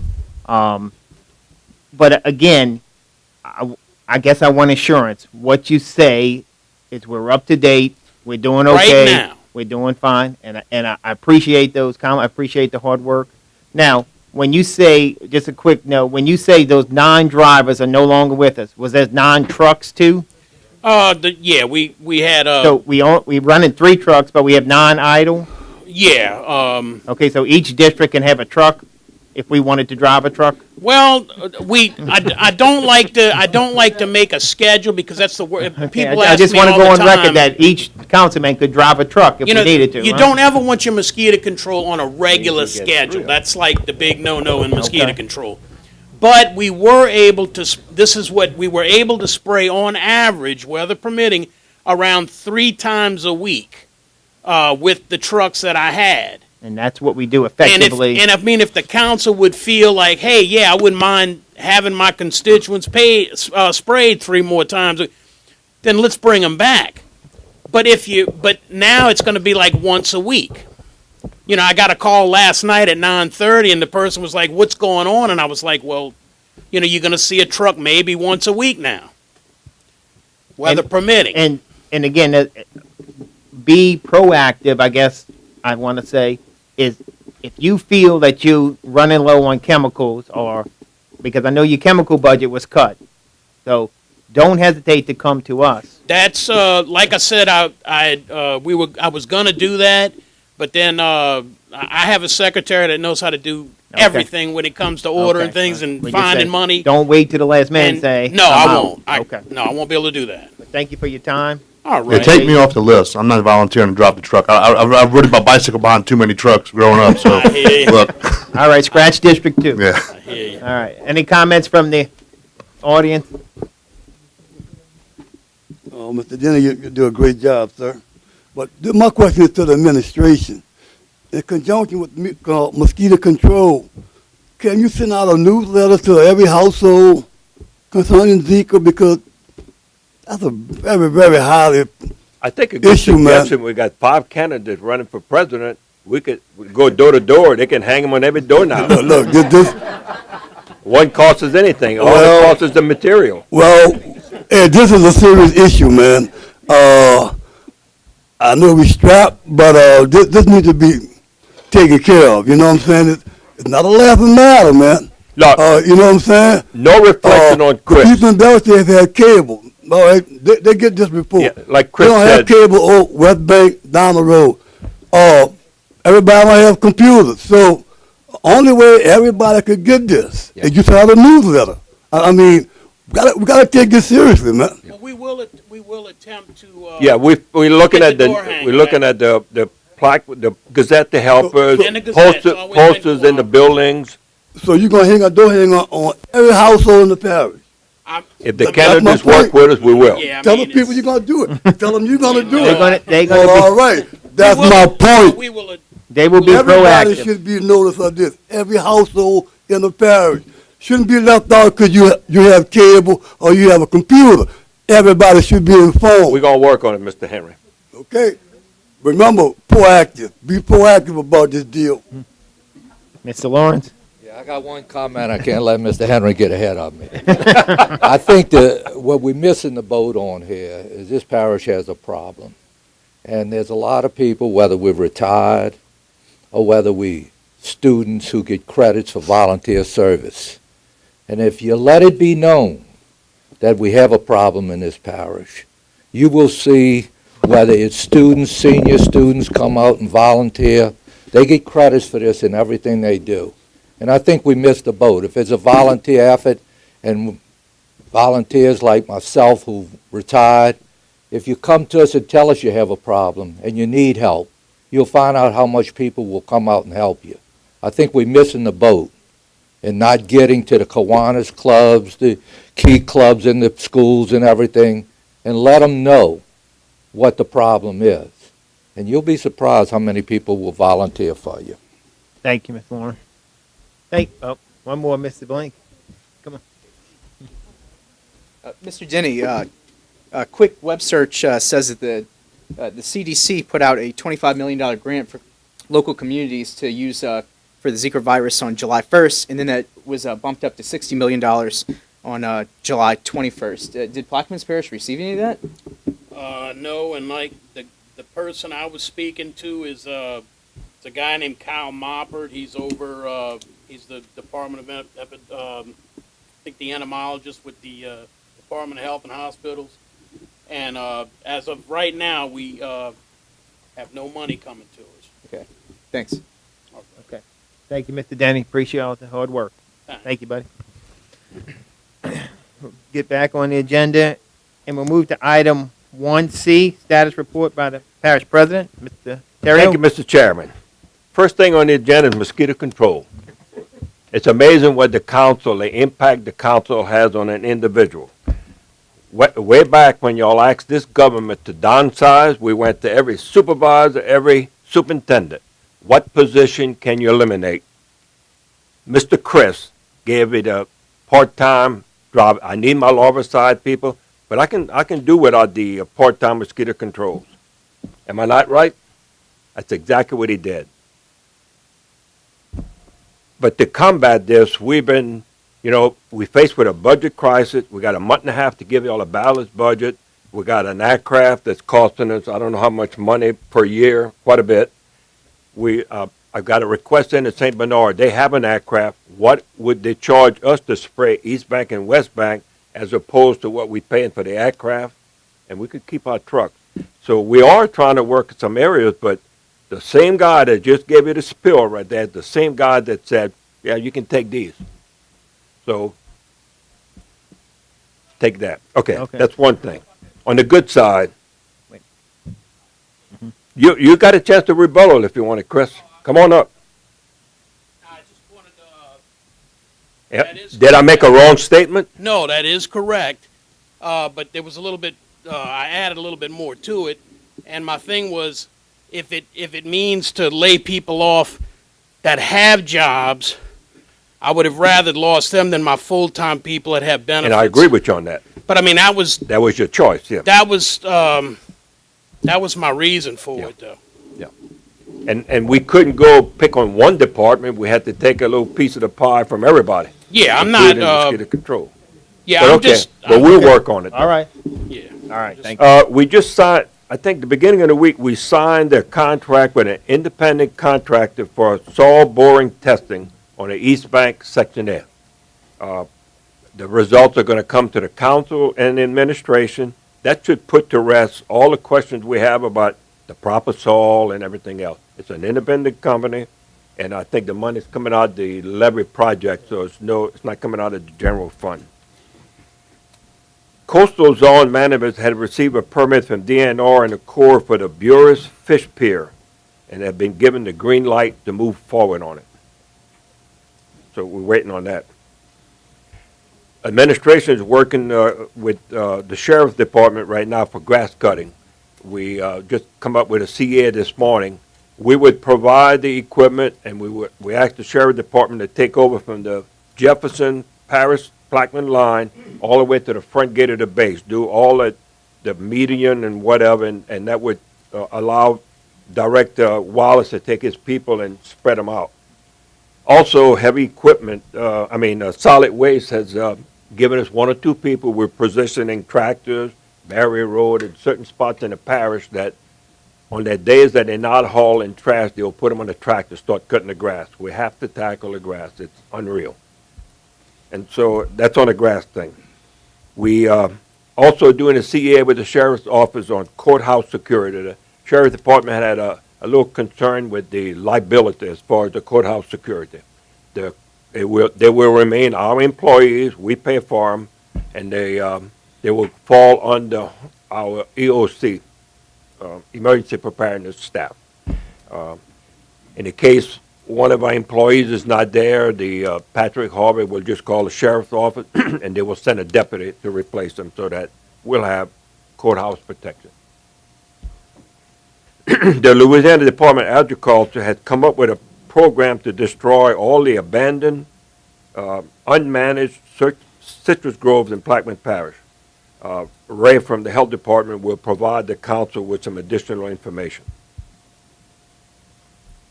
I sent Ellen an email to Civil Service to stop filling any vacant position, lateral move, new hires, etc. Anything that we need to cover will come to the council, and if it's okay with you guys, you're going to lift it and allow us to do that. We're still working on our organizational flow charts. We've got just about every department to submit their organizational chart, and now we're looking at how can we move the pieces of the puzzle to downsize the government even more and picking on some higher position instead of the bottom. When we have that draft prepared, we send it to council for input.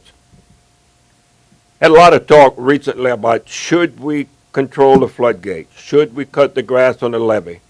And we decided, we being the administration and some council members when we met, that we need to show good faith with the state, because we're depending on the state for a lot of money, that we're going to go ahead and start cutting the grass on that Algiers levee. We're going to start operating the floodgates. The Corps knows which ones are faulty, but we'll do our part to show them that we intend to work with them. And the next thing is the street lights. We're paying how much? Almost $1 million a year on street lights? Or was it 800,000? We're going to have to look in all our districts. What street lights can we cut out, you know? For us to balance the budget in October, we're going to probably remove a couple of $100,000 from that line item. I know there's a lot of area, like in Councilmember Salvant, that is dark with the alligators, so that might be where we can eliminate some lights in an area and put them in dark areas on Highway 23. So that's something that we need to look at, and I need some input from the council. You know, how do we turn? What do we do?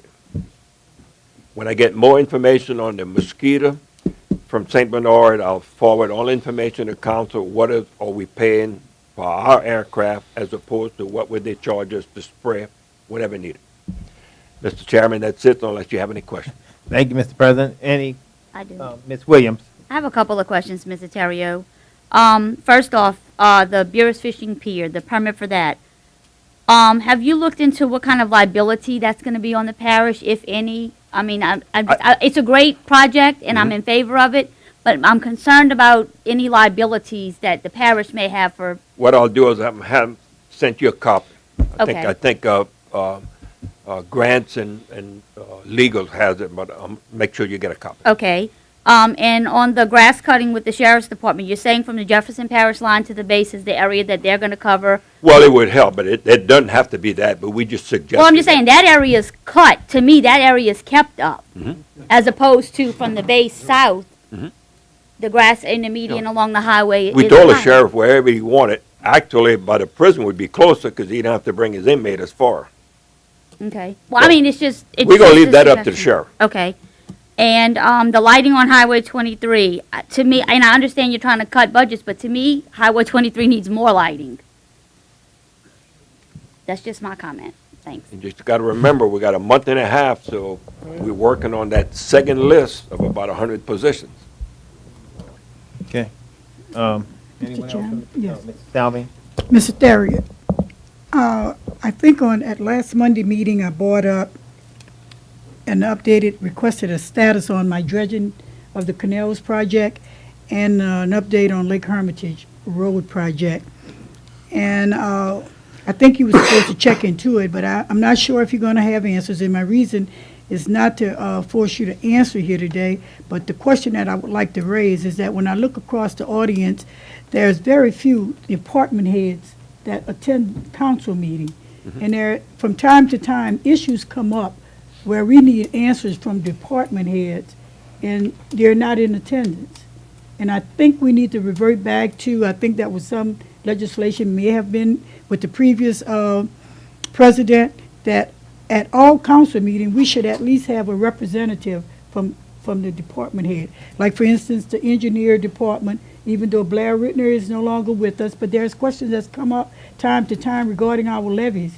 And we have to put them on hold. I know myself, I have to put them on hold and perhaps bring it to you on a Monday morning. But then that was a question, that was a concern that came from the constituent that week. And sometimes it may sort of die on the vine because it doesn't get addressed right then and there when a question is asked. So I'm requesting that you would take the liberty of perhaps suggesting or directing department heads to attend council meetings. That's not a problem. Next meeting, I'll look at the agenda and I'll make sure we have somebody from that department in case the question comes up. Thank you. Charlie? I just have one question. Director Giles, any updates on the online bill pay for the water?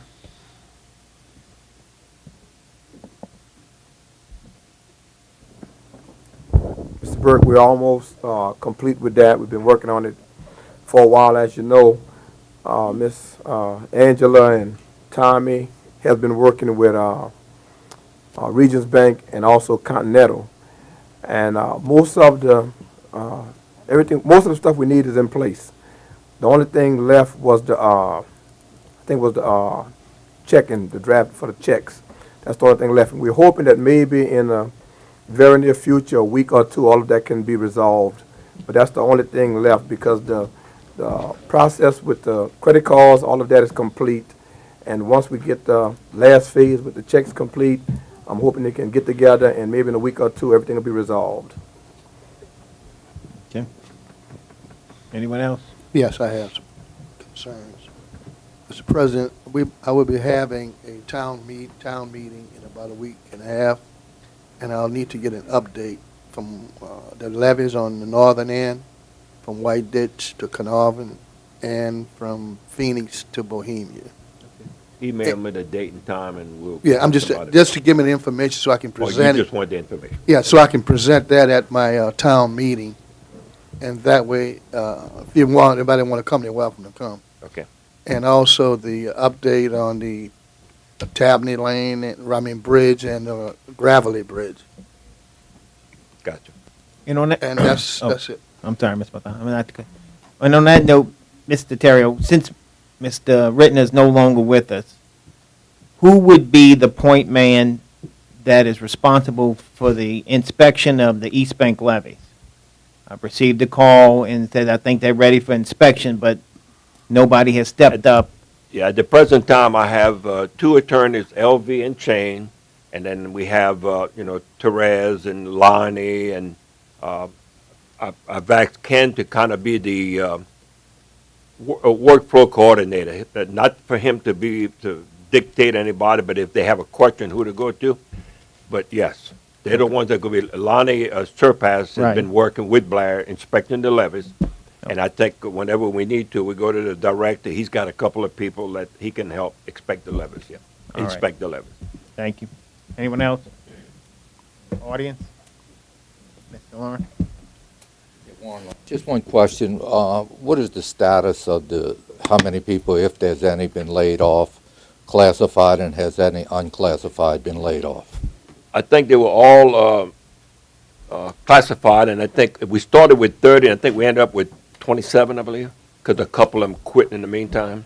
Okay, so there's 27 classified. Yes, sir. And still 0 unclassified. Yes, sir. Unclassified is on the next list.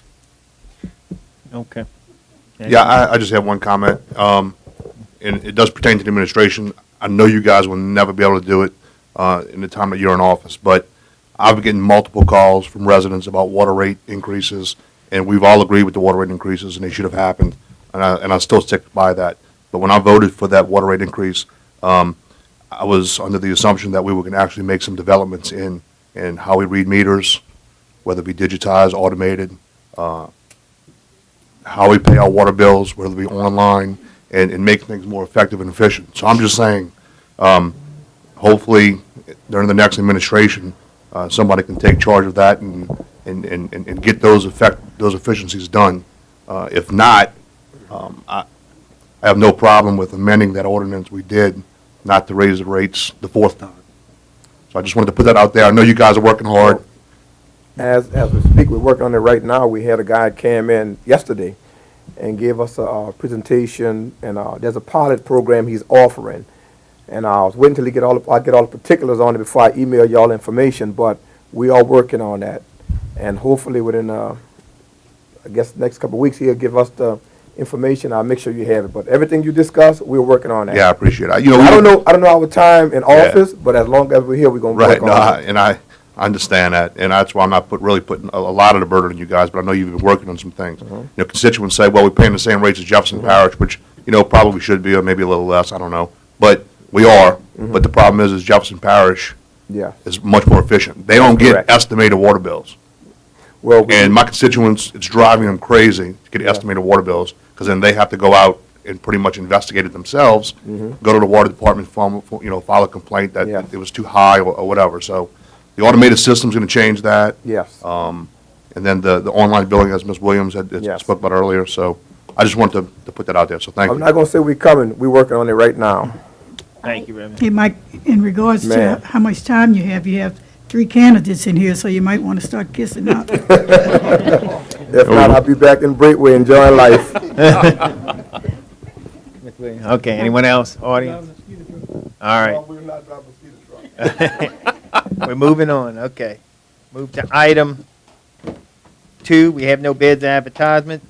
Beer liquor license, Mr. Bartholomew? None. Thank you, Mr. Black. None. Thank you, Mr. Juno. None. Mr. Russo. None. I have none. Mr. Byrd. None. Salman. Yes, sir, I have two. Delta Marina, Duluth Canal Marina LLC, 317 Rosemary Drive, Empire. Delta Marina, Duluth Canal Marina LLC, 317 Rosemary Drive, Suite A. That's all I have, sir. Ms. Williams. Yes, I have 2 special event permits.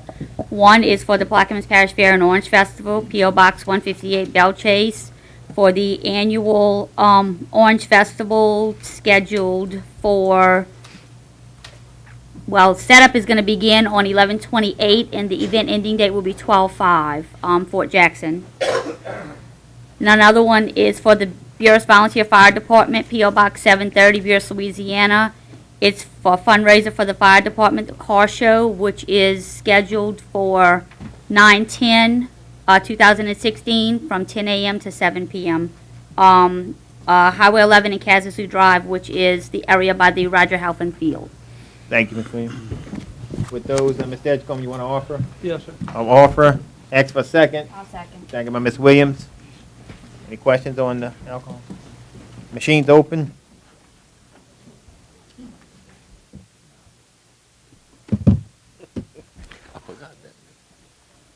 And the permits are granted 9-0.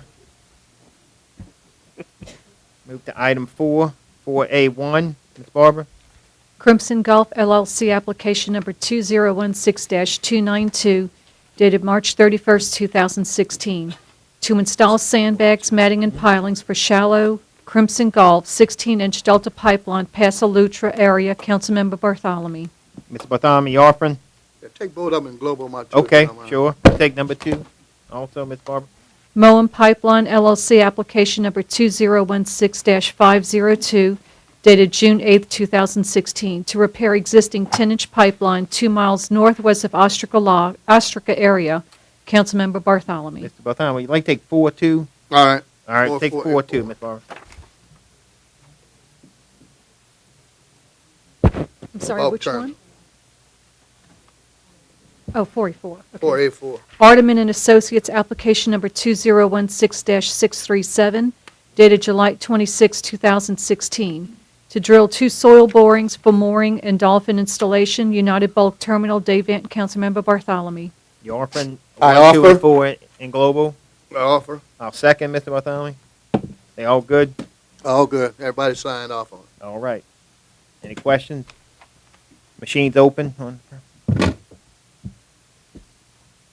And the permits are granted 8-0. Move to item 4A3. Ed Covion, application number 2016-627, dated July 21st, 2016, to install bulkhead and 2-slip boat shed, Skimmer Lane, lot number 249, Myrtle Grove Marina, Phase 2. Councilmember Trufant Salvant. And would you also read number 5? Ms. Alvin says, okay, to take them in global. Gary Romagera, MD, application number 2016-642, dated July 28, 2016, to install pilings in single-slip boat shed, 710 Martin Lane, Port Sulphur. Councilmember Trufant Salvant. Ms. Alvin, you offering? Yes, I offer. Ask for a second. Second. Second by Mr. Russo. Ms. Alvin, they all good? I'll refer to the permit Okay, department. we are permit. Okay. Any questions? Mr. Chair, for the record, I'll be present, not voting. Okay. The machine is open on the two permits. One's order. 3 and 5.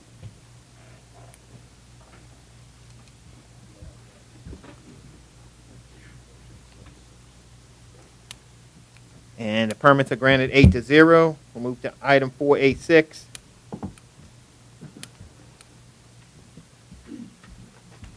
Hillcore Energy Company, application number 2016-655, dated August 1st, 2016, to dredge and levee refurbishment at Venice Central Facility, Venice Dome Oil and Gas Field. Councilmember Williams. Ms. Williams, you offering? Yes, I do. Ask for a second. Second. Second by Mr. Edgecombe. Ms. Williams? Everything's good to go, Mr. Ev- Metcalf? Ms. Metcalf, everything's good? Okay. All right. Any questions? Machine's open.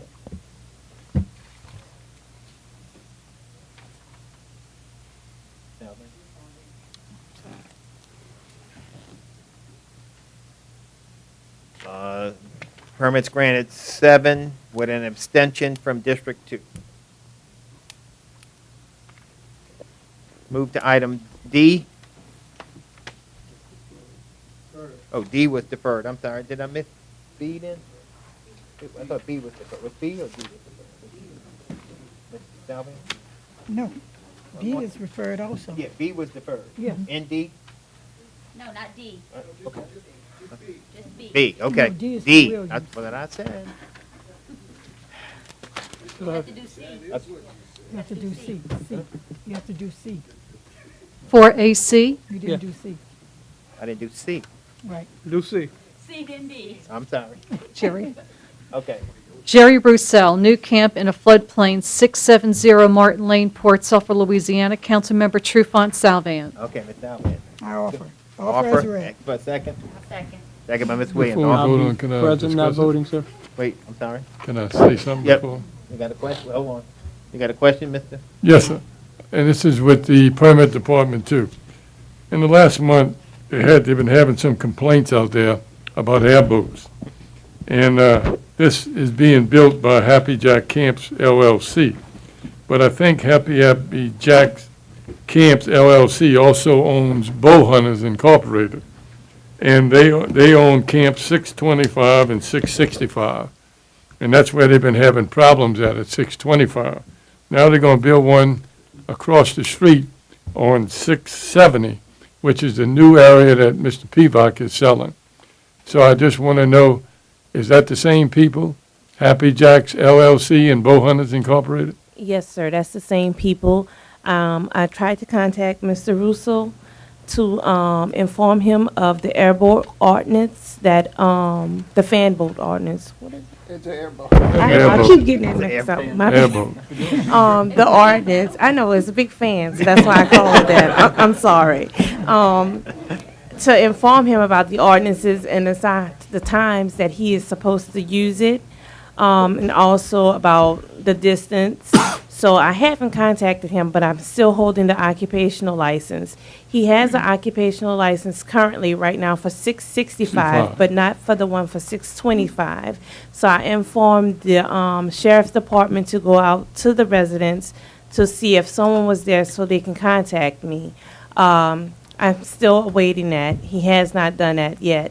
So in order to be able to rectify the situation, I'm going to send him out a certified letter. I'm giving him till Monday to be able to come to my office so we can sit down and talk and go over those ordinances and those restrictions that would regulate his licenses. I'd appreciate it. Thank you. You're welcome. Okay, in conjunction to that, Ms. Sumitra, I had a conversation with a complainant of that legislation, and my position was, if anybody is violating that ordinance, the issue should be with the sheriff department.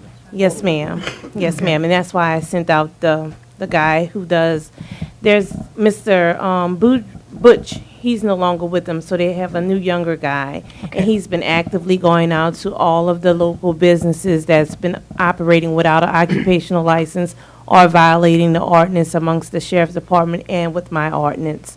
So all I've been doing was just calling him up, and he's been actively going out rectifying the Very good, situation. because at one point there was a constituent was trying to hold a district rep accountable for to sheriff, to main that problem, and I think it's the sheriff department. Yes, ma'am. I So do- if, I do know on that particular complaint Mr. Juno is talking about, Sheriff's Office, Marine Division, and road units did go have conversations with them. And actually this morning, Mr. Cormier, Gerald Cormier with the Marine Divisions picked up the other ordinances that Jefferson Parish has, and we're gonna try to combine them because up in Jesuit Bend area, we have a lot of problem with the airboat, I was sort of say fan boat, with the airboat, the noise, even though they are a mile and a half away from the residents, it still is noisy when you have a west wind blowing. So we're gonna try to combine all the ordinances and create something that's pretty enhanced. That way it should protect our residents. yes, sir. So if any of you all have those kind of problems, just call me and I'll relay it to the sheriff's department. Thank you. And Ms. Salvan, that was a constituent who came with their concern to myself, and I said verbatim, it's the sheriff's office responsibility. Thank you. And of course, they said it was the councilman not doing, but Yeah. I said yeah, it. I got it. Thank you. Any other questions? The machine is open on the permit.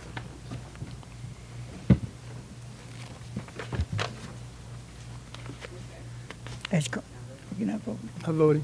President, I'm voting. No, President, I vote, I'm sorry. And the ordinance is granted 8-0. Move to D. The Louisiana Fruit Company, CZM application number P 20160-373, dated April 18, 2016, to dredge Canal Number 2 in Venice, Louisiana. Councilmember Williams. Ms. Williams, you offering? Yes, I do. I'll second. Any questions? All right. Ready to go? You don't? I assume that because it's on the agenda, it has everything that it needs and it's ready for your approval, but this is actually a CZM permit application, which is actually handled by Robert Spears now. He didn't, I would have been glad to handle it for him, but we didn't hook up to correspond, and he didn't give me. Do you want me to defer it so you can look into it until the next meeting? That's a distinct option there, if you would like to. I mean, if you don't feel confident. Well, I don't feel confident because it's not our permit. I could only assume, and an assumption wouldn't be what you guys are looking for, but I would assume. Can we get the answer in the next 2 weeks and vote on it? Yeah, absolutely. Ms. Williams? Okay, that's fine. But just for the record, it's not something that our office. It doesn't come through you? No, exactly. Okay. So that item will be deferred? Right, exactly. Yes. Yes, Ms. I was in the Coastal Zone Advisory Committee meeting. Wait, come to the microphone, please, if you can. Yeah, but still let Robert Spears sign off on it. Councilman Edgecombe and I were actually in that Coastal Zone Advisory Committee meeting. That permit was approved by the Coastal Zone Committee. Yes, sir, it was, but also on the same hand, I'd rather Mr. Robert Spears Yes. sign off on it through Mr. Metcalf's office. Yes, I'll defer it and just. Yeah, Albertine used to take care of that. We'll make sure that and everyone now it's signs Mr. off on Spears. it. Yes. Okay? Thank you. Thanks. Thank you. Move to item 5, introductions and ordinance. Mr. Bartholomew.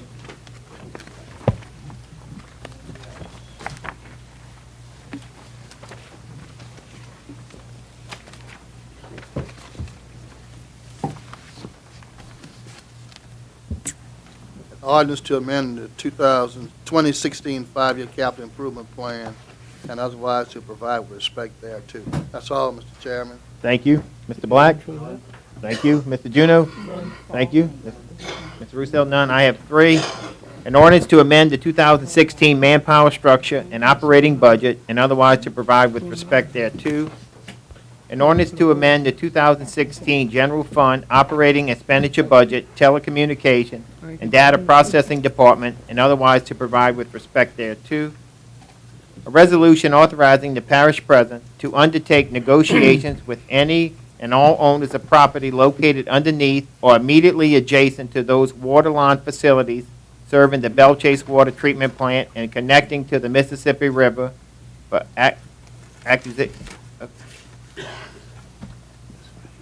acquisition, okay, I couldn't read, and deposition of such properties as may be required, to discuss and take all other actions necessary and related to the acquisition of such properties for all the matters related or necessary thereto. That's all I have. I have one. An ordinance authorizing an emergency exception to the hiring freeze currently enacted on all vacant positions of Plaquemines Parish government and otherwise to provide with respect thereto. Thank you, Ms. Burton. Ms. Alvan? Yes, I have one.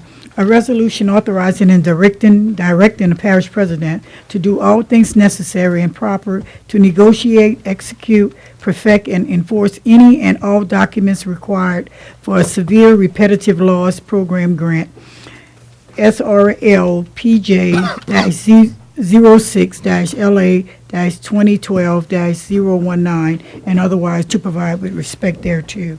Thank you. I have two, sir. A resolution approving of a Community Water Enrichment Fund grant from the Office of Community Services in the amount of $125,240 to replace approximately 2,875 feet of existing pre-1950s 6-inch cast iron pipe with 8-inch PVC water line on Milan Drive, Port Sulphur, Louisiana, authorizing the parish president to apply for such grant and otherwise to provide with respect thereto. An ordinance to amend the 2016 manpower structure on operating budget and otherwise to provide with respect thereto. That's all I have, sir. Thank you, Ms. Edgecombe. Ms. Williams? I have one. An ordinance to amend the 2016 Boat Harbor and Shipyards Fund operating expenditure budget, Empire Shipyard, Beerus Boat Harbor, Empire Boat Harbor, and Venice Boat Harbor departments, and otherwise to provide with respect thereto. Thank you, Ms. Williams. We'll move to item 6A. Move to 6A1. Oh, Barbara's right here. So, finish it. Would you read 6A1?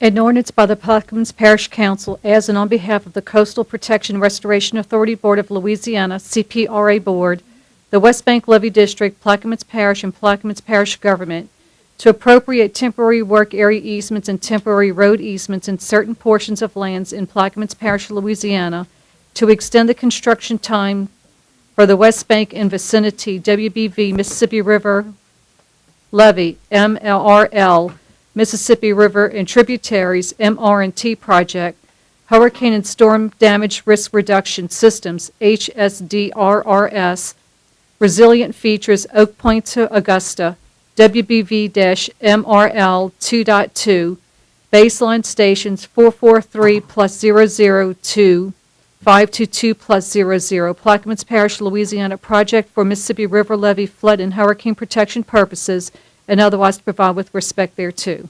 You offer, Mr. Burt? I'll offer. Ask for a second. Second by Mr. Russo. Mr. Burt? Yeah, what this is it's a 3-year extension that the Corps CPRA is asking. One of these locations is just north of Chevron Ornite, and the second location, I believe, is just south of Sewer Plant Road. So this is temporary work easements, and they're asking for a 3-year extension on their current agreement. And we have representatives from GCR here if there's any questions. Is there any questions from the table? Audience? The machine is open. And the ordinance is granted 9-0. Thank you. Move to item 6A2. An ordinance to amend and as amended to readopt the Plaquemines Parish Code of Ordinances relative to permit fees and otherwise to provide with respect thereto. I'll offer this for discussion only and ask for a second. Second by Mr. Edgecombe. There's an ordinance brought to us trying to get in line with some of the permit fees. I'm going to ask Mr. Metcalf to elaborate on some of the fees and why, to justify.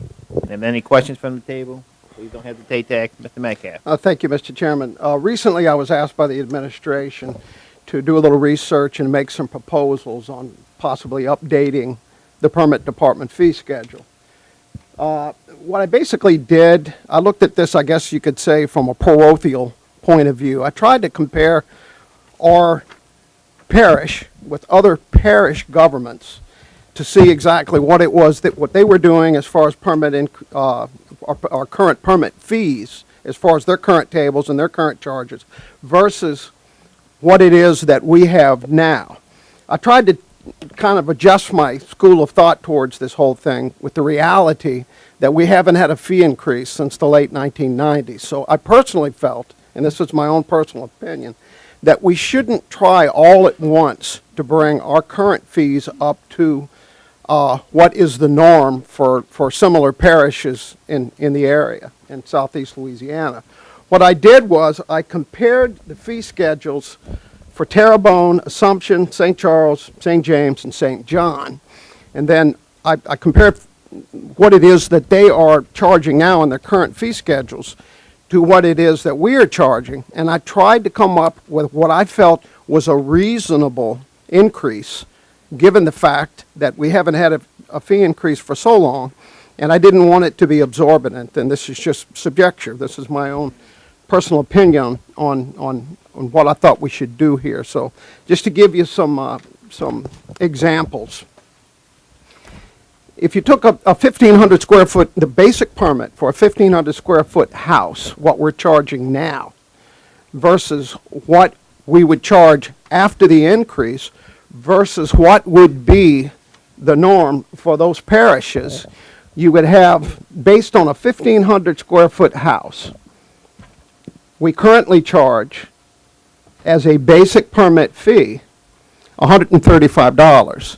The fee increase would move us for that same 1,500 square foot house to $337.50.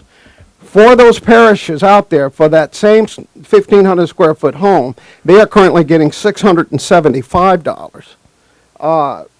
I also took Jefferson Parish into consideration, but I felt like they were a little bit different because of their population, and I felt like they were unique enough to where we could take them separately. In Jefferson Parish, compared to our suggested fee increase for a 1,500 square foot home, which once again would be $337.50, Jefferson Parish is currently charging, just depending on, and they have what's called consolidated fees, so it's a little bit different method of figuring fee schedules. But if they had a home with gas, they do with gas and without, because they cover their filing fees inside the main permit fee. A home with gas would be $686. Without gas would be $580, compared to our suggested fee increase of $337. So you can see it. We're not trying to, in my approach, in my suggestion to you and the administration, we're not trying to, all in one fell swoop, get ourselves up to what everybody else is doing. I think percentage-wise, we're probably looking at somewhere 30 to 50% of that. Just to give you the current construction permit fee schedule that we use for figuring oil and gas, we currently charge $4 per 100,000, or excuse me, $4 for $1,000 of estimated cost, with a ceiling of $500 for residential. We raised that $4. We propose to raise it to $6. On commercial, we currently get $10 per $1,000 of estimated cost of the construction, with a ceiling, a maximum fee of $1,000. We would move that to $15 per $1,000 of estimated value, with $1,500 for a ceiling, max on the permit fee. So that's kind of a, oh, and one other thing I'll throw in here, just to give you a renovation. I gave you new home basic fees. If you take a look at a renovation, if you compare it to those parishes that we took a look at, ours, with the fee increase for a $20,000 renovation, be $100. Currently in those parishes, they're getting $200. So that's basically it. That's kind of what I came up with. Like I say, it's based on my own opinion and the little research that I did, and kind of the feel that I have for permit fee schedules over the years, and that's what we offer. Okay. Yeah, Mike, I appreciate your hard work on this, and I do agree as well that we do need to raise some of these fees. I've spoken to a few home builders in reference to just those two sections, sections 1 and 2. But when we compare the fees in Plaquemines Parish with the 4 parishes that you have, I mean, one of my major questions is, or are we providing the same services to the people who are paying those fees as do the 4 parishes? It's the same thing with the water issue. We raise the fees, but we still have 1970 water service. And kind of the same thing with the permit fees. Are we getting automated? Is the ease of use more efficient for our constituents to go in, get a permit, get things online, do certain things like that, or are we just doing the same thing we've done since 1980? No, and let me, that's a very good question. And I have a follow-up question too, so, yeah. Councilman Black, and it's interesting to note that we use the same automated permitting system, computerized permitting system, as those 5 parishes do. So we are, from a I guess, as far as technology is concerned, we're right on par, on an even keel with what it is that they do. Now, as far as offering the same service, I take a whole heck of a lot of pride in our staff and what we're able to do. And I haven't heard anything negative. Don't get me wrong. I'm just asking. Well, I'm glad to hear that. But I feel like we do as good or better. Now, it should be noted that there is a direct correlation, naturally, between the services that we offer and the efficiency that we are able to offer those services based on, of course, staff reduction. We are already down, the parish, the normal complement, full complement of staff inspectors for the parish is 3, where we've already lost 1. So we have 2. Because of the hard work of our 2 inspectors, I don't think we've fallen off any as far as turnaround on inspections and things like that. But then again, I think it's worth mentioning that there is a correlation there. If I lose another one, and Right.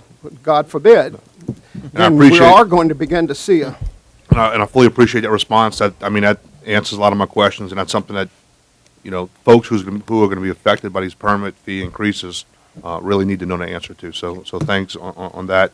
The second part is, I would ask the chairman, or whoever else is going to move on this later on, and I'm not going to speak for any of my colleagues on the table, but if we could have Section 3, petroleum-related construction permits, listed as a separate ordinance, I don't want to have to abstain from the entire ordinance in Section 1, 2. I'm not going to vote on Section 3.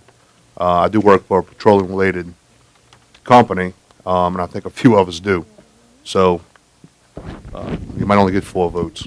But if we could, illegal, I don't know if you want to opine on that, but, if we could find a way to separate those 2 into 2 separate ordinances, I really would appreciate it. Well, we can do an amendment, and you just take that section out, and then we'll reintroduce that other section. That's all Can we we do need something to like do. that, Mike? Is it all why, as a matter of adopting the actual Okay. ordinance, splitting it up into 2 ordinances? Yeah, I mean, for this one, you It- can take it out, but then you would have to redo it. It may be. For the No, third it's the section. same, same section and stuff. Okay. I understand Mr. Bird's concerns and Mr. Black's concerns. Sorry. Y'all kind of look alike, yeah. So, but can we, if we separate them, that would be sufficient?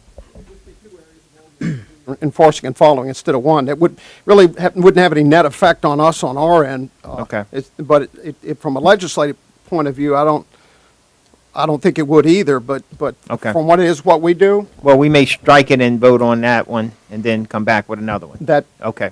All right, Mr. Byrd has a question. Just to follow back on what Mr. Black had said about the technology for enhancements, and I understand you guys use the same software, but what about, will that be online and available where somebody could do it online and not have to come into the office? well, it already is to some degree, but I know there are a lot of people out there in permit offices that agree with me. When you're dealing with submitted plans and permit applications are kind of like fingerprints. They all seem to be a little bit different.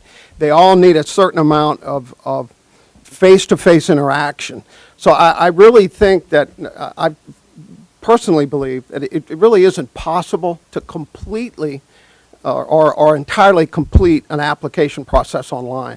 You've got to interface with that person and make sure that there's certain things they understand. But I can tell you this, once again, I would put what we're doing right now on par with, at very least, those jurisdictions. As a matter of fact, ironically, they all use the same system that we do. The system that we do, it's called My Permits Now, which is actually run by South Central Regional Planning and Development. It's probably the most popular software right now in the state, at least I think it is, and it's very efficient and good. We've been on it now for about 3 years, about 3 years? Yeah, about 3 years. We've moved from our old Oracle system into it, and it's very efficient. And, you know, and just to put things in perspective as to what it is we're able to do, we actually use that permitting software. It has a feature where the inspectors can actually interact with it in the field through a system called Inspections Now. So it's very efficient. It's being updated to the latest technology on a regular basis. There's an IT crew that runs the thing. They're very accessible to us. So Can the permittee track that as well? yes, they can.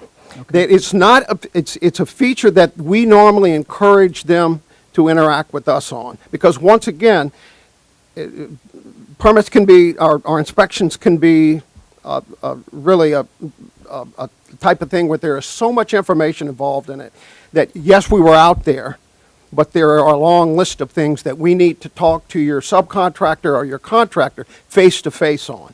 So it's something that we can interact with them on online, but there again, I always feel like this, it's not something that we can do with a 100-degree, you know, done deal online. The only reason why it's not really interactive with the contractor and the permit technician and the inspector is because the contractor had been going in, scheduling inspections and trying to pre-pour prior to even contacting the office to see whether or not the inspector had been going out in the field or talking to the permit technician to see if we needed any other information such as benchmarks or things from the architect or engineer, and they were going out and pouring slabs, having the gas people come out and try to connect the gas.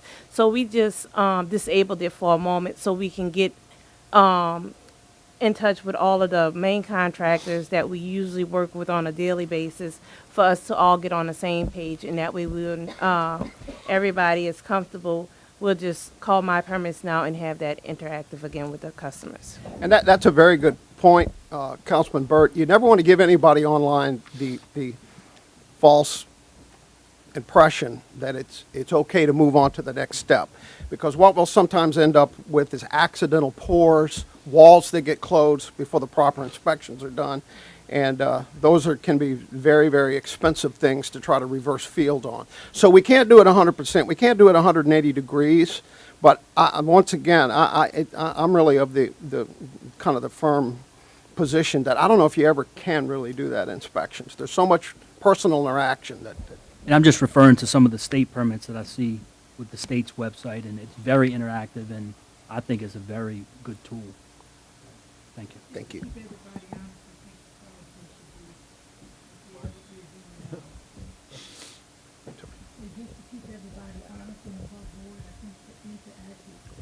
Interacting with the local office is a good policy.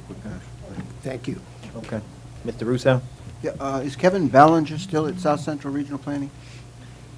I'm sorry, Councilman Russo? Kevin Ballinger, is that who Yes. we're dealing with? Yes. Kevin Belanche? Yes. Kevin Ballinger. He is I never know how to pronounce his last name either, but I'm told it's Belanche, but he is still the CEO of the South Central Regional. They've broken down into a lot of different divisions, and My Permits Now has grown so much that they have their own IT department and their own division within the. And they developed the software that we're using, correct? Correct. Completely and totally done through South Central, and very accessible people. They're constantly looking at ways to add new fields, new capabilities, and it's very reasonably priced for local jurisdictions. And do they offer the inspection services as well? Yes. Yes. But we don't use that part of the program? Well, we use it, we definitely use it in the field. We use it, the inspectors use it to interact with the main, if they can interact in the field, and they've done it for a long time with tablets, and actually plug in fields that they're finished, so the permit techs in the office can see where they are. So. Okay. quick question. When you quoted the 1,500 square foot house, as the house gets bigger, does the sliding scale go higher for the Yeah, permit? I could give you a 2,500 square foot example. Well, I mean, But it does. okay, but is it coincide with It the does. increase It of does. the By other square foot. parishes? Okay, so we on that same sliding scale as the other, we're up Correct. today. Okay. Any more questions from the table? One more Okay. question. While we're reviewing the fees, have you reviewed the impact fees for developers? No. I'm not, you? No. Okay. Any more questions from the table? Audience? If not, yes, ma'am.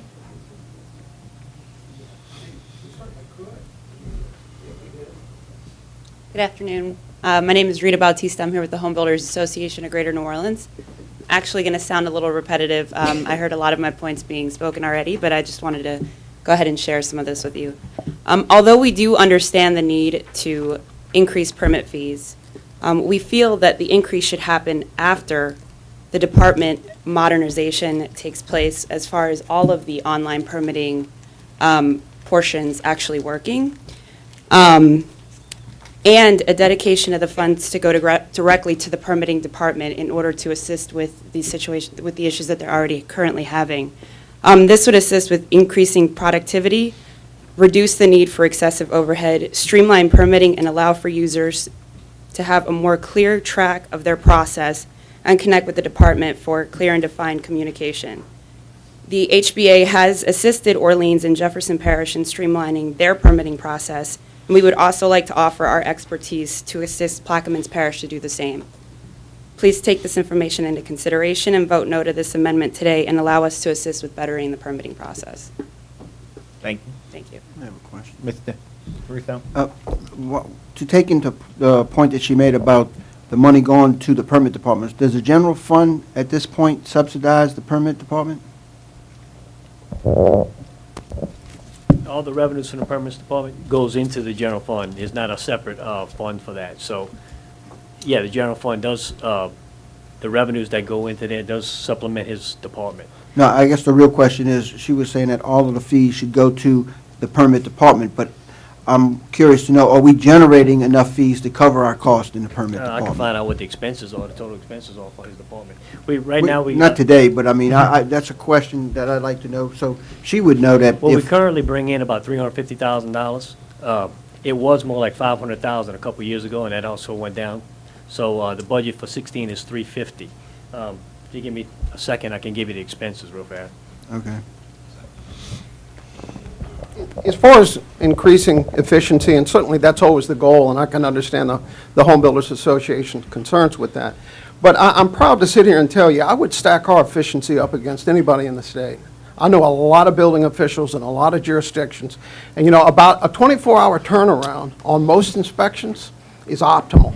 That's about the best a permit office can do, and and like I say, I have to preference that remark by saying this is all correlates and is directly related to staffing and what the future holds for us. But then again, we're very proud of that. We pride ourselves on having a very efficient permits department. Survey. But you wouldn't be opposed to sitting down with them to see what they had to offer as far as, in benefit as far as what their insights would be? You would be willing to do that, correct? All right. Yes. The expenses are $806,000 and we're generating $350,000? So that tells you right there that every dollar that we do collect now goes right back into that department, even though by way of the general fund. It's not paying for itself at this point. Okay. And just to go on record, this item will be deferred today, and I did try to set up a meeting last Monday with a representative from the home building, and they didn't. So if we could maybe set something up again Monday or Tuesday, whatever, at your convenience, just give me your card and. We've been in national board meetings for the past. Okay, well, that's fine. If you would, Jenna, can you grab a card? And I'll get it from Jen, and we'll try to set something up this coming week. Thank you. This will be deferred today, this item. And we'll move to item 6A4. I actually said it will be deferred, but we will, huh? Three, okay, we'll go to three first, but. Ms. Barber? An ordinance establishing a CMRS emergency telephone service charge in accordance with Act 665 in 2016, providing for the amount, the procedure for collecting and for expending of such service charge, and otherwise provide with respect thereto. I'm going to offer with changes. I'm passing them out. And the change, everyone got one? Everybody got one? Okay. As you see, item section 3 will be deleted. And does item section 4 become 3 here? Yes. Okay, and section 4 will become section 3. So, as you can see, it will be deleted. With that changes, I'll offer and ask for a second.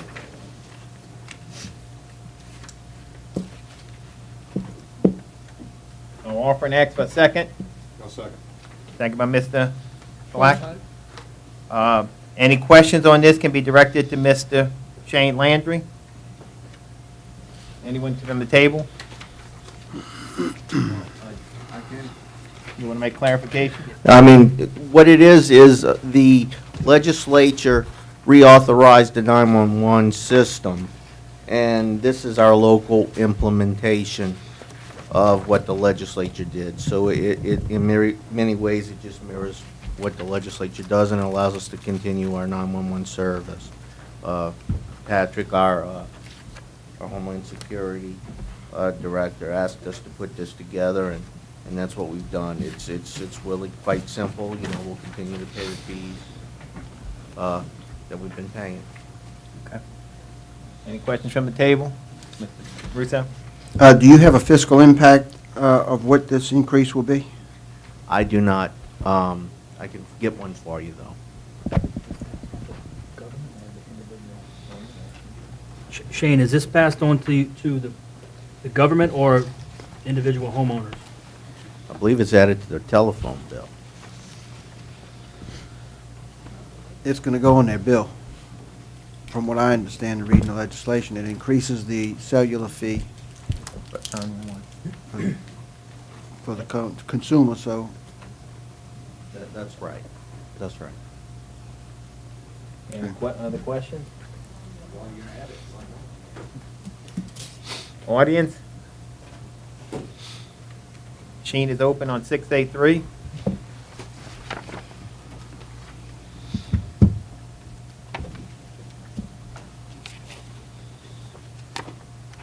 And the ordinance is granted 8 with a no vote from District 5.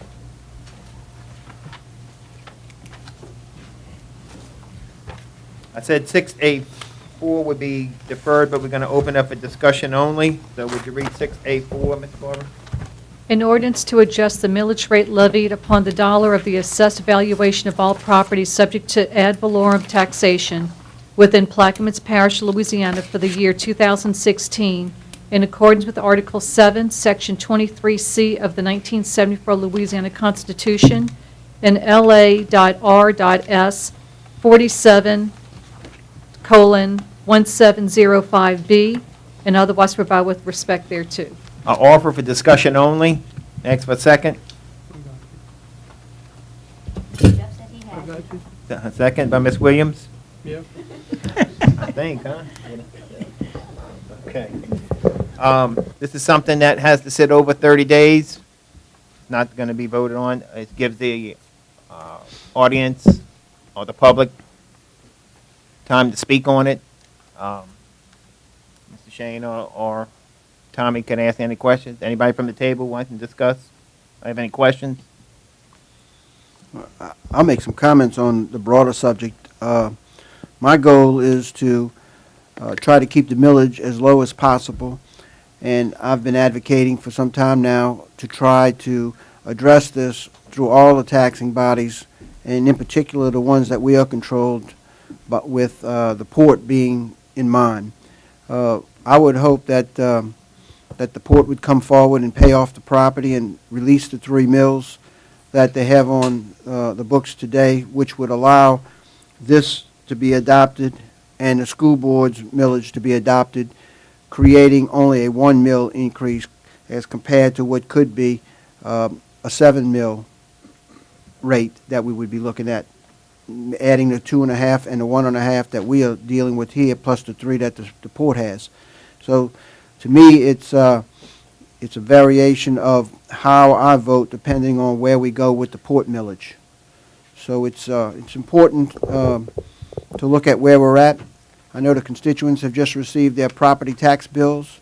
A lot of them are not too pleased about the increases with the reassessment, and I think we have to be very diligent on imposing an increase on the public when we have an opportunity to maintain what we've had in the past. So, with that, I hope that we can come to some type of agreement on the overall picture that we're dealing with now with millages. Okay. Any other questions? No. Anyone else? Mr. Surpass, just, I guess, an estimated, if we roll back the millage, where will we stand? We stay with the millage, where will we stand? And if we roll forward, where will we stand? I don't have the numbers on the rollback. I wasn't given anything like that, and I don't know if there's a certain number we can roll back to, or if that's something that we pick, so I didn't really put anything like that together. I do have, if we keep the current millages, which is 15.15 mils, with the just parish millages, not parish-wide. Right. We'll lose approximately $2.8 million for all funds. General fund would be affected about 1.1 million. If we roll forward, not roll forward, they're calling that, just take the adjusted millage, which Right. would increase it, right, the max mill, which would increase it by about 1.5 mils. We would still lose money by about a little over $1 million versus the 1.8 million with the with leaving it the same. So Is that looking the at- firefighters fund too, or is that different? No, firefighters fund is sales taxes. Sales tax, okay. Right. But I'm talking about all the different funds, the general fund, public health fund, road maintenance fund, solid waste fund, all those funds have millages. Waterworks fund also. So if you look at all the funds together, the difference between leaving them the same and rolling them back would be roughly $1.5 million that we would lose. And if I might add, the assessors report that we have, the difference between the 2015 and the 2016 with a 10% millage reduction, we would lose $3 million. Well, yeah, well, 3 million, that's about what I have for, 2.8 on the, if we left it the same. That's how No, much. this is what he offered was the difference between the 2015 and the 2016 with the 10% millage reduction, which would be rolling Oh, back. with 10% mills reduction. He has $3,013,472.47 in his estimate of what we would lose. Right. If we went backwards. Basically, the way I do it is I take what the millage, what they give us as the assessment, the total assessment, and break it down by millages, and come up with that number like that, and compare it against what our budget is. So he may be looking at it that way, but I'm looking at what our 2016 budget is. So if we budgeted basically 17 million, is what I'm saying for 2016. That's our current budget. What I'm saying our 2017 revenues would be is 14.3 million. So that's how I'm coming up with that $2.8 million difference. I'm looking at our numbers and our budget. And I think you have a factor in there you mentioned to me for non-collection, where Yeah, he I may do have a not factor have in that. non-collection of about $300,000, 2% allowance for uncollectible, and that's usually pretty close to being right. Yeah, I do that each year when I put it in the revenue. So I always put uncollectible in there. So that's the minor differences between Yeah, the assessors' it numbers could be, and your yeah, numbers. right. That could be part of it. Okay. I mean, it's pretty close. And I would urge the assessor, and I will give the assessor a call this week to see if he can schedule another meeting with the taxing bodies. He had one, I want to say about a month ago, just to discuss, like Mr. Russo just said, all of the different issues we'll be facing if we either reduce by 10%, stay the same, or levy the max. I mean, what I want to do is get together with the government bodies in an open public meeting like he did last time, and see where everybody else is going. I mean, if we don't levy the max and we go down, we stay at 15.15 mils, and we lose 1.8, but yet another governing body goes up, you know, it levies their max, and it defeats the purpose, really, of us staying the same, to try to keep a low millage rate. Right. Which, the reason why we keep low millage rates is, you know, less burden on the taxpayer, but also to attract business in. I mean, the only thing that concerns me is we went through the budget hearings, we saw how much we're gonna be down on oil and gas, depending on what the price is. And the sales taxes are down also. I mean, this would just be another burden. You know, one more, over $1 million we'll have to find.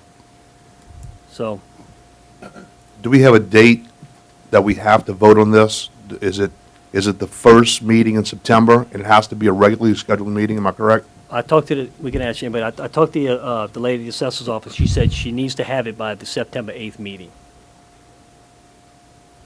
So we need to vote on it at the September 8th meeting, either to go this way, or if y'all want us to drop another ordinance to leave them the same, we can have both of those ordinances out there, depending on what y'all want to do. The only thing we got that's on the table right now is to do the adjusted millage.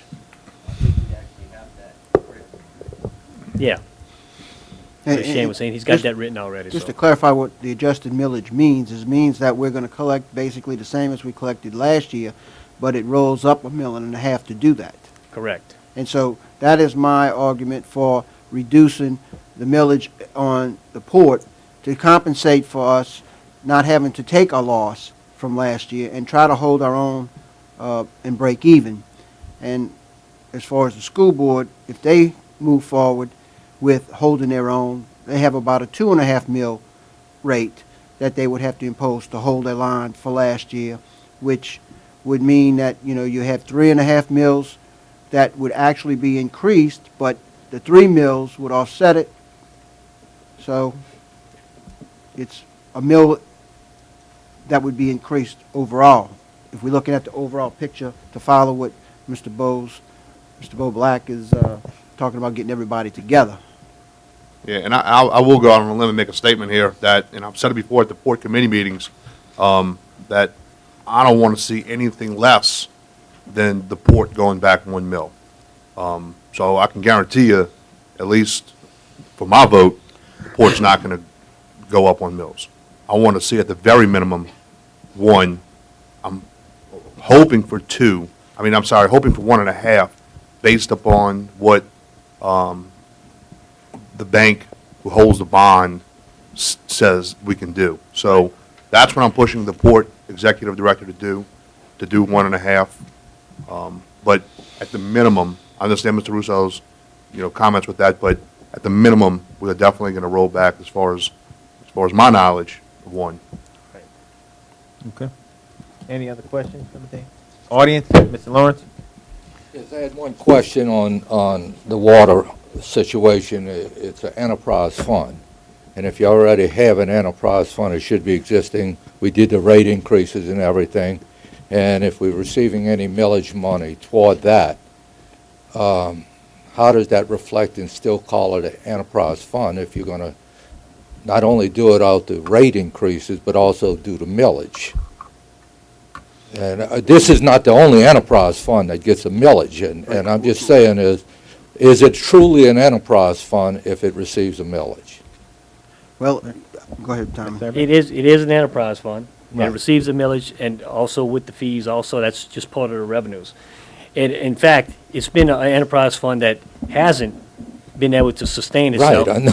The general fund has been giving it money for as long as I've been here. I And, agree with you. In the tune of $4 million. So now it's just starting to break even. And the increase in the water rates was also tiered in, and over 10 years, it was supposed to be able to sustain all of the infrastructure Exactly. improvements. So that was all put into it. So, and yes, there is another enterprise fund, it's a boat harbor fund. Exactly, and that's where I was going to go. And it's just either take the name out because it's truly not what we're calling it to be. And the worst one is, to me, is the boat harbor. Right, but the waterworks is an enterprise fund now paying for itself. No, it does not. It does now. And now that we increased the fees, it's Okay. starting to now, yes, It's just starting pay to, for it has itself. not come to, It was not allowed to be able to pay the general fund back, the Right. money that it's been taken from it for all these Exactly. years.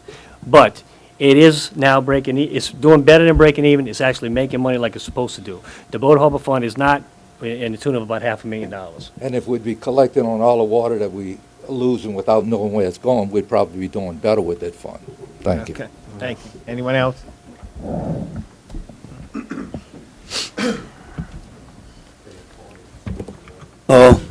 My thing on the millage is, I hope you guys be aware of your constituents, because we know the parish is hurting, but just like a trickle-down effect, a lot of people are hurting too. The reassessment has caused a kind of increase in people values here. So when you do these millages, please keep the people in mind, because this affects the whole community here, you know. Thank you, Mr. Henry. Anyone else?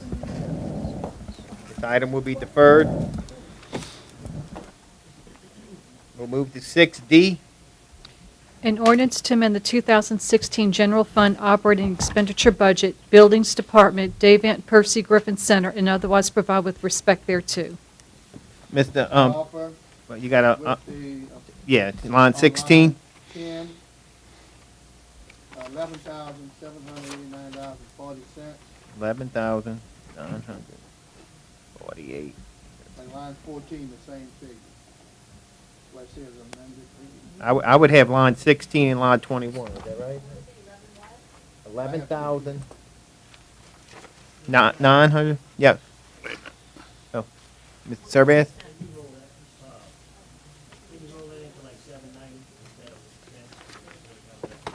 All right. Yeah, put 790, please. And scratch out 8940. Okay.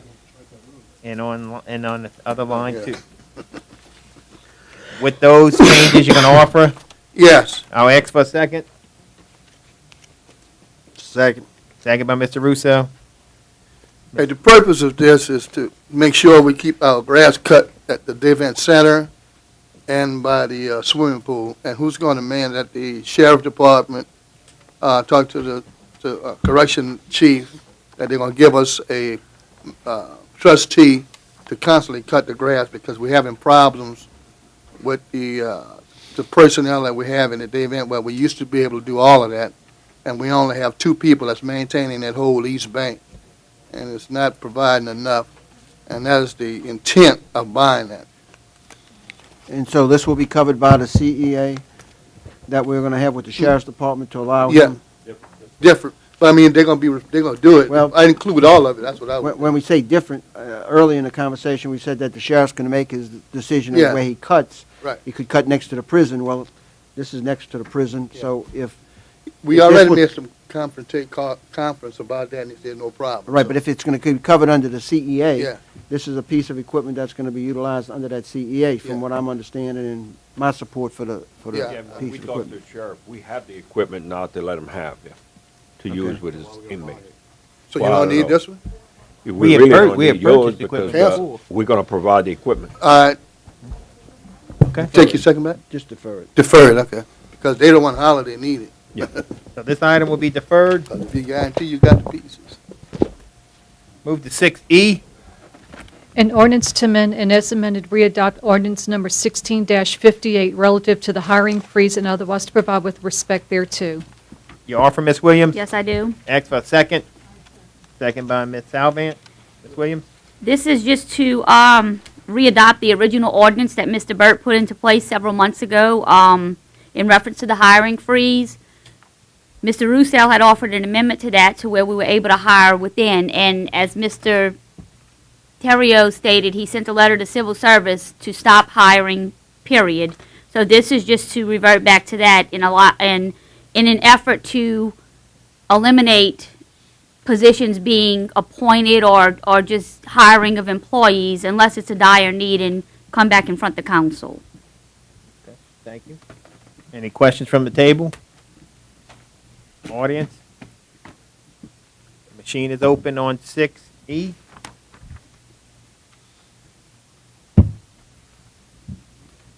And the ordinance is granted 9-0. Thanks. We'll move to 6F. A resolution authorizing and directing the parish president and/or his designee to conduct an inventory of all the buildings located in the government complex on F. Edward A. Boulevard to seek proposals for rental/lease purposes of those buildings which will not be used by the parish government and otherwise to provide with respect thereto. You offer, Mr. Russo? I'll offer. I'll second it. Go ahead.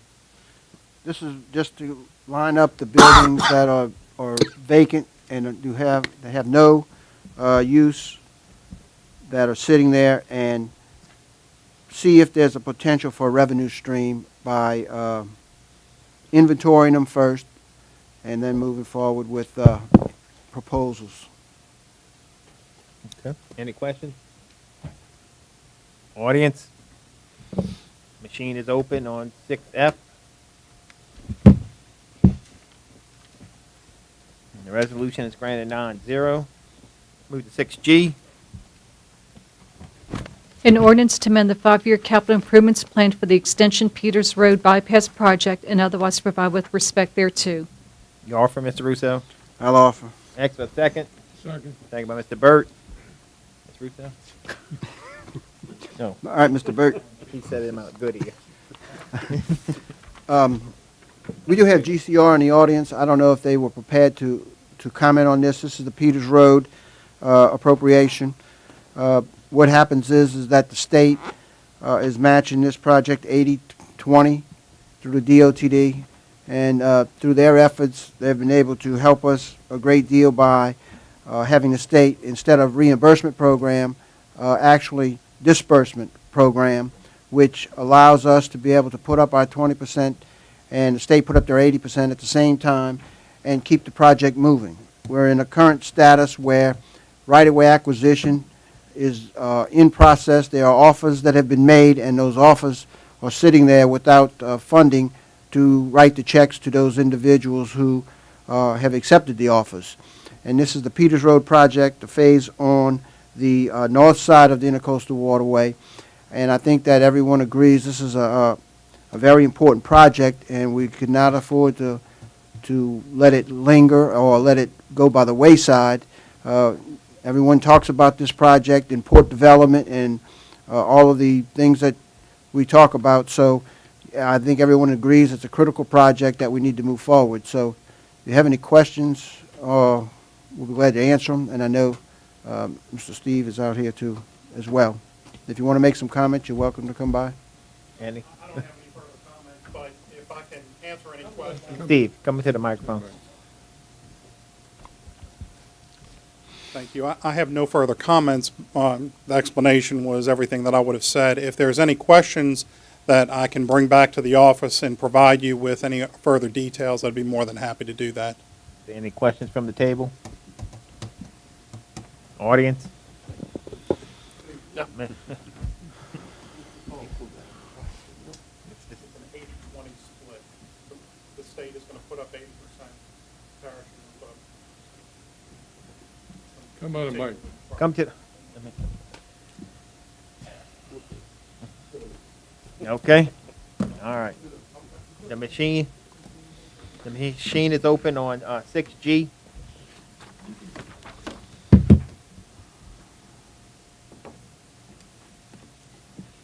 And the ordinance is granted 9-0. Move to 6H. A resolution to approve cooperative agreement LAGOV number 200019758 with the State of Louisiana Department of Natural Resources for the Plaquemines Parish Local Coastal Program implementation, to authorize the execution of said agreement by the parish president and otherwise provide with respect thereto. Mr. Russo, you offering with changes? Yes, on line 17, we are deleting Mr. Cormier Jr. and inserting Mr. Ed Terrio, and that's the only change. With that, your offer. I Next. offer. I'll second. Second by Mr. Juno. Good? That's good. We give you that. You don't understand. Yeah. Thank you, Mr. Juno. Anytime. Any questions from the table? Audience? Machine is open on 6H.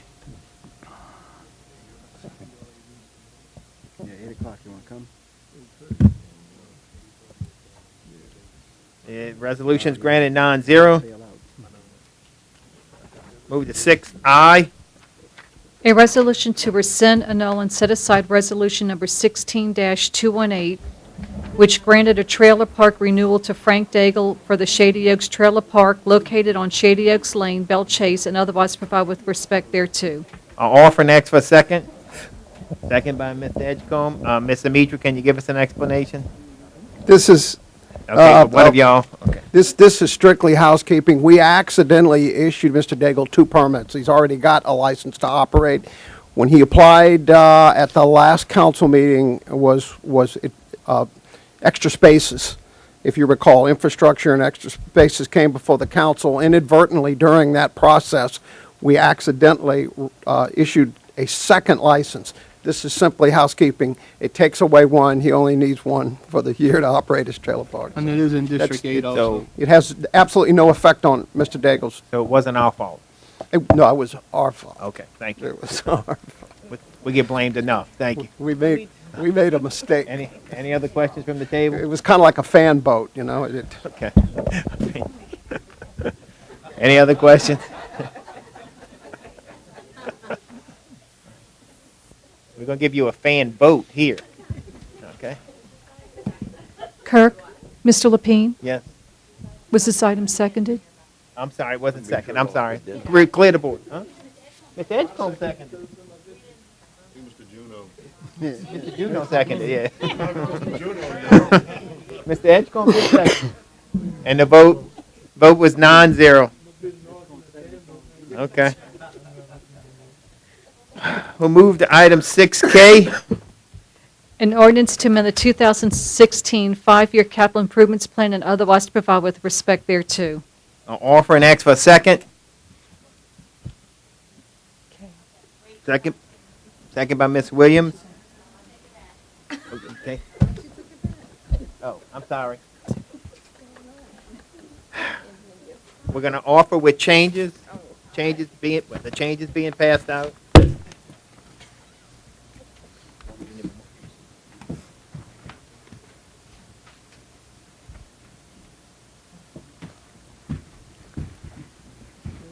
So we're adding these, Tommy, and Yes. let me just go over the changes.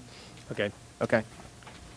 We're adding in section 3, which be line 32 on the new one.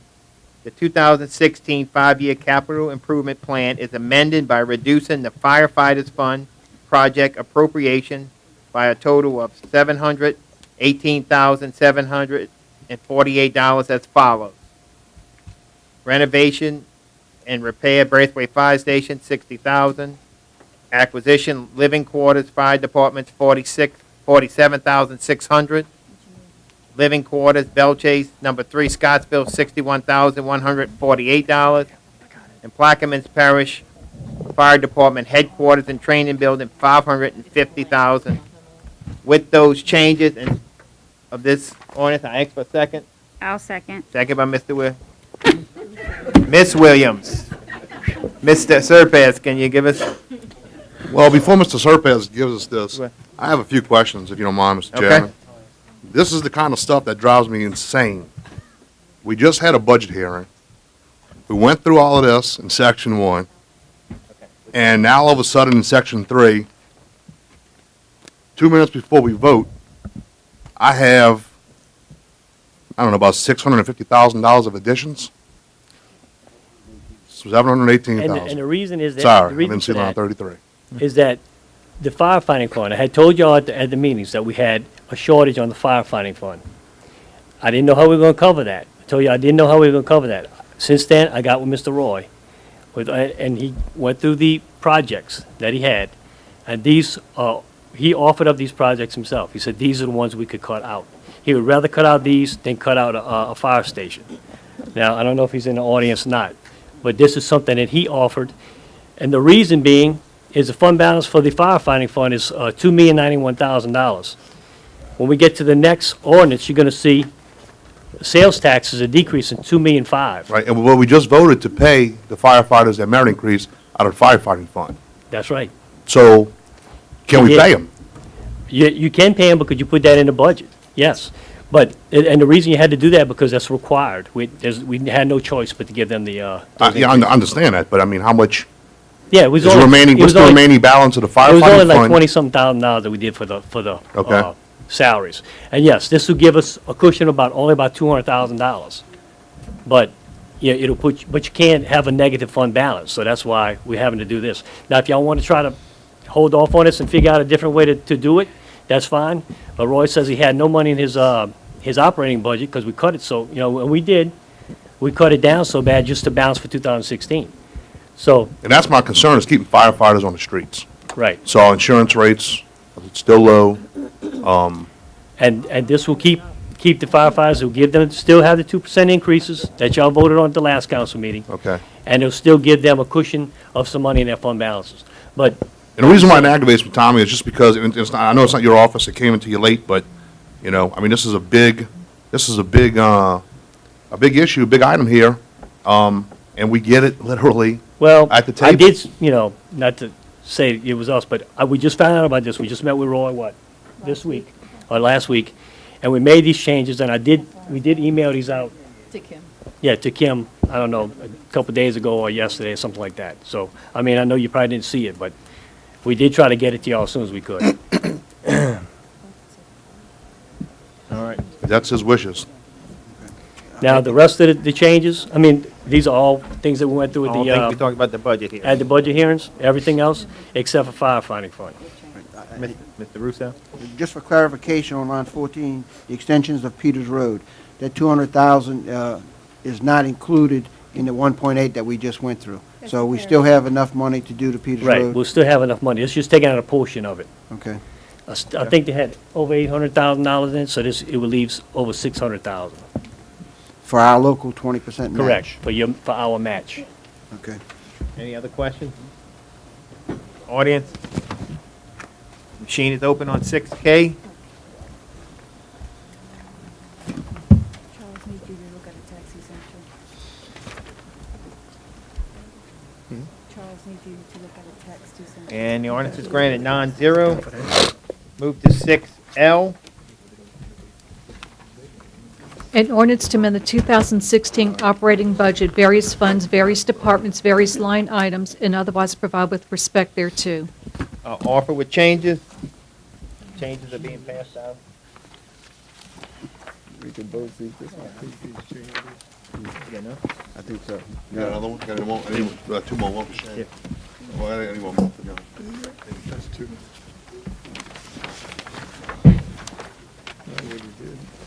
If I was young, I'd get up and go. Okay. The changes are being passed out, and they reflect the reduction of $2,322,420. And that's showing from the reduction from the firefighters. Wait, I need, What happens with this? wait. Well, that's Wait. just the firefighting fund. I need to get a second. Oh, I'm sorry. Okay. With those changes, I'll offer and ask for a second Second. by Mr. Bartholomew. Okay, Mr. Okay. Serpent. What this one does, this is what we had talked about. All of these lines, you see, the first lines in revenues, a decrease of $6.8 million. That is the decrease in the oil and gas royalties and the decreases in the sales taxes. You also see an increase in the settlements, we had talked about that, of 2.294. The ferry tolls and the drainage agreement. So you have an actual negative impact of $6.8 million. The rest of the lines for the expenses, for general fund, is $283,000 reduction. This is all reductions in the operating budgets for each department. When we had met with each supervisor, these are adjustments. They said they can adjust their operating budgets to help us balance the budget. Road maintenance fund, you see $40,000, and the public health fund, $51,000, which will all help the general fund. The changes at the bottom are the firefighting fund. The only change you're going to see is the line. I don't know what number. It doesn't have a number. You see $200,000. That is ambulance fees. When I met with Mr. Robichaux, we looked at ambulance fees, and he's collecting more than what he anticipated. We budgeted $500,000. So this is going to actually help the firefighting fund by $200,000. So we're increasing the revenue there. You see the decreases for the sales tax of the $2,060,000 and the $462,000. Now, if you look at the first page, it says hereby authorizes the transfer of $4 million from the bond indebtedness fund. This, with this being on this ordinance, this is going to take a 2/3 vote. Any money that's being taken out of bond indebtedness has to be passed by 2/3, is what I understand. So it's going to take a 2/3 vote to pass this ordinance. And what this is going to do is give us the $4 million that we told you about that I'm going to need in cash to make it to the end of the year. I have one comment. Mr. Burke? I'll- Black? Check his water bottle. We, obviously, I was a little upset at the last ordinance, but, to give Mr. Robichaux, Chief Robichaux, a little credit on this one. And this is exactly why, Gerald and Giles, yourself included, this is exactly why we voted to merge EMS and fire. Because we knew that there was revenues out there that needed to be collected, and in 7 months, he has increased that by $200,000 in increases.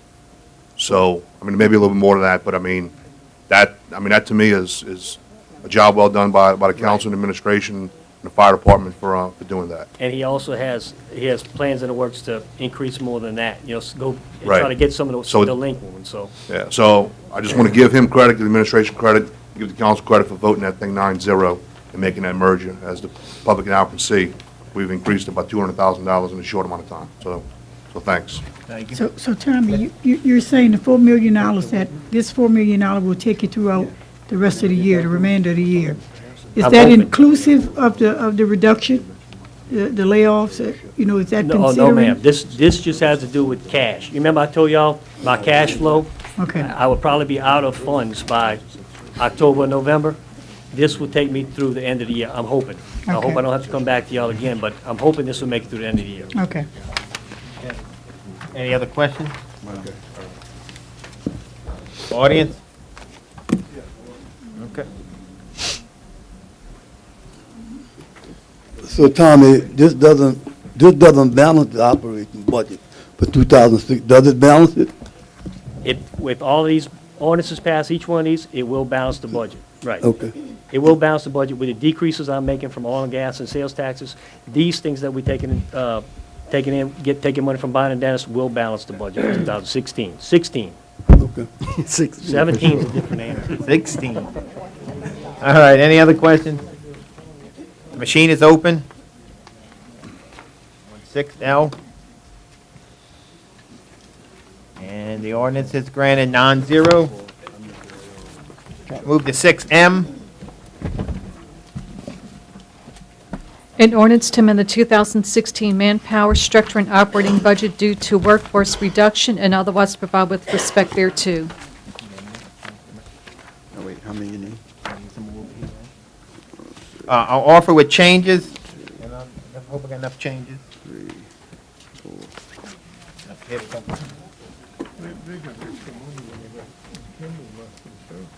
Everybody got one? And I'll read the changes.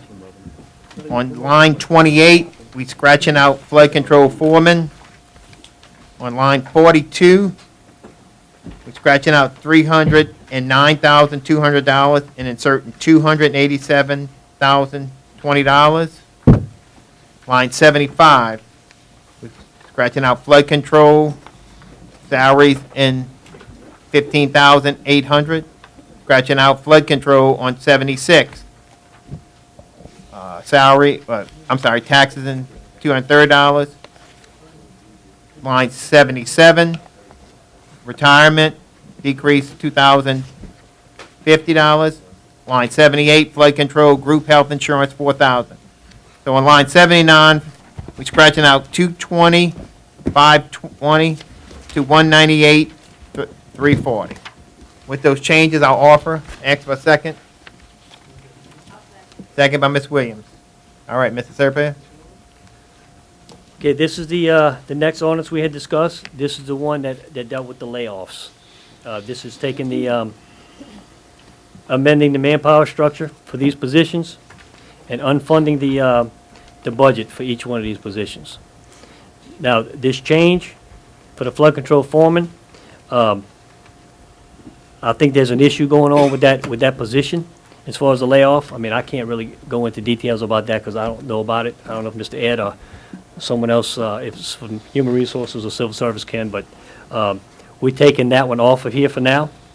There is another ordinance that y'all deferred, which has 2 other positions on it, which those employees were on sick leave, and they weren't notified, so they couldn't be on this ordinance, but they will be on the next one.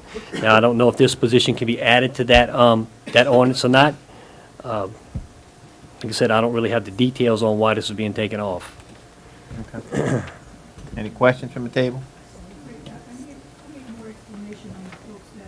With sick leave, you say? What's that now? What are you saying about the employees that was on sick leave? They had 2 other ones that were on the layoff plan. Yes. 2 other positions, and they were on sick leave at the time that all the other positions were notified.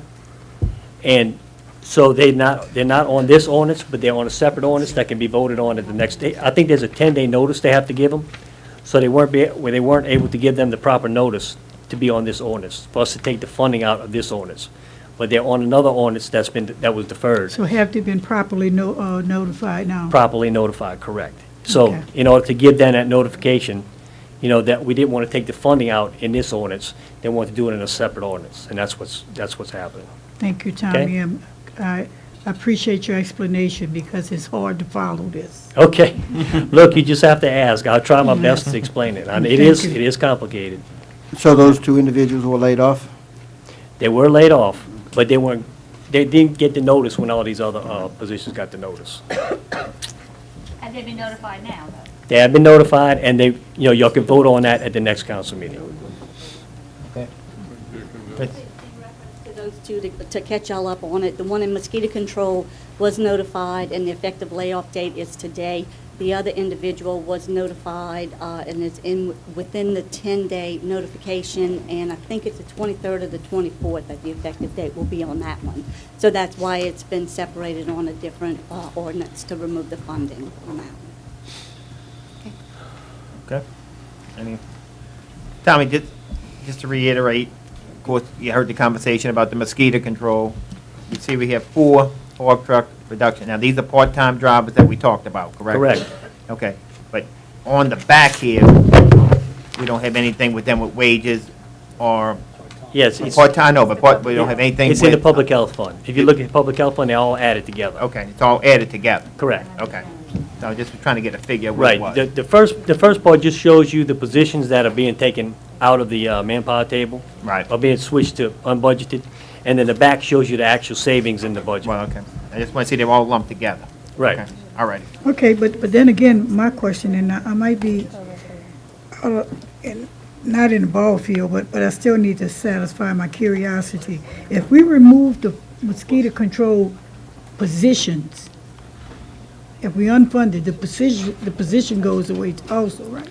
No. They don't go away, they just go as unbudgeted. When you look in the manpower table, Mhm. you'll see there's, at least 100 unbudgeted positions. So Okay. every time y'all do this, and y'all take you take these positions away, we don't take them off the manpower table, we just put them as unbudgeted. Okay. So they won't take them away.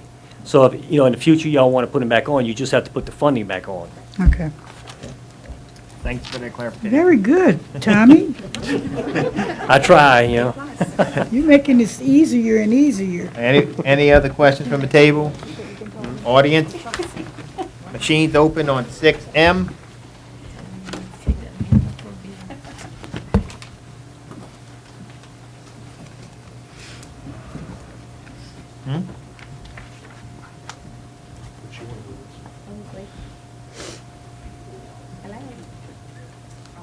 Oh, Jenna, yeah, would you?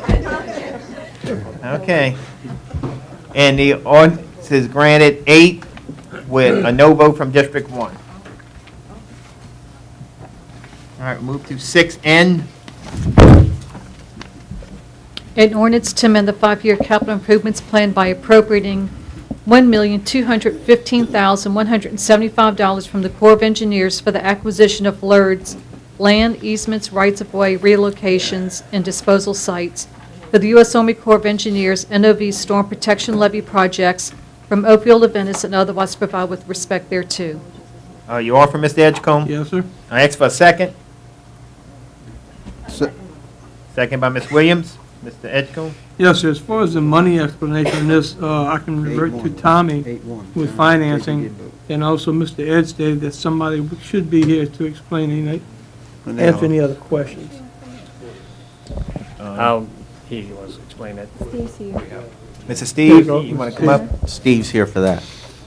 Good afternoon. Steve Gurgis from GCR Incorporated. This particular ordinance before you today is the 2016 and 2017 budget for the levee projects from Belle Chase south to Venice. There's 31 projects currently ongoing in various stages of construction. Last year in January, there was a 2015 budget that was provided and passed by the council. During the latter part of 2015, that the Corps of Engineers had some delays on their end with an environmental assessment that slowed down several projects, which extended the budget from last year into June of this year.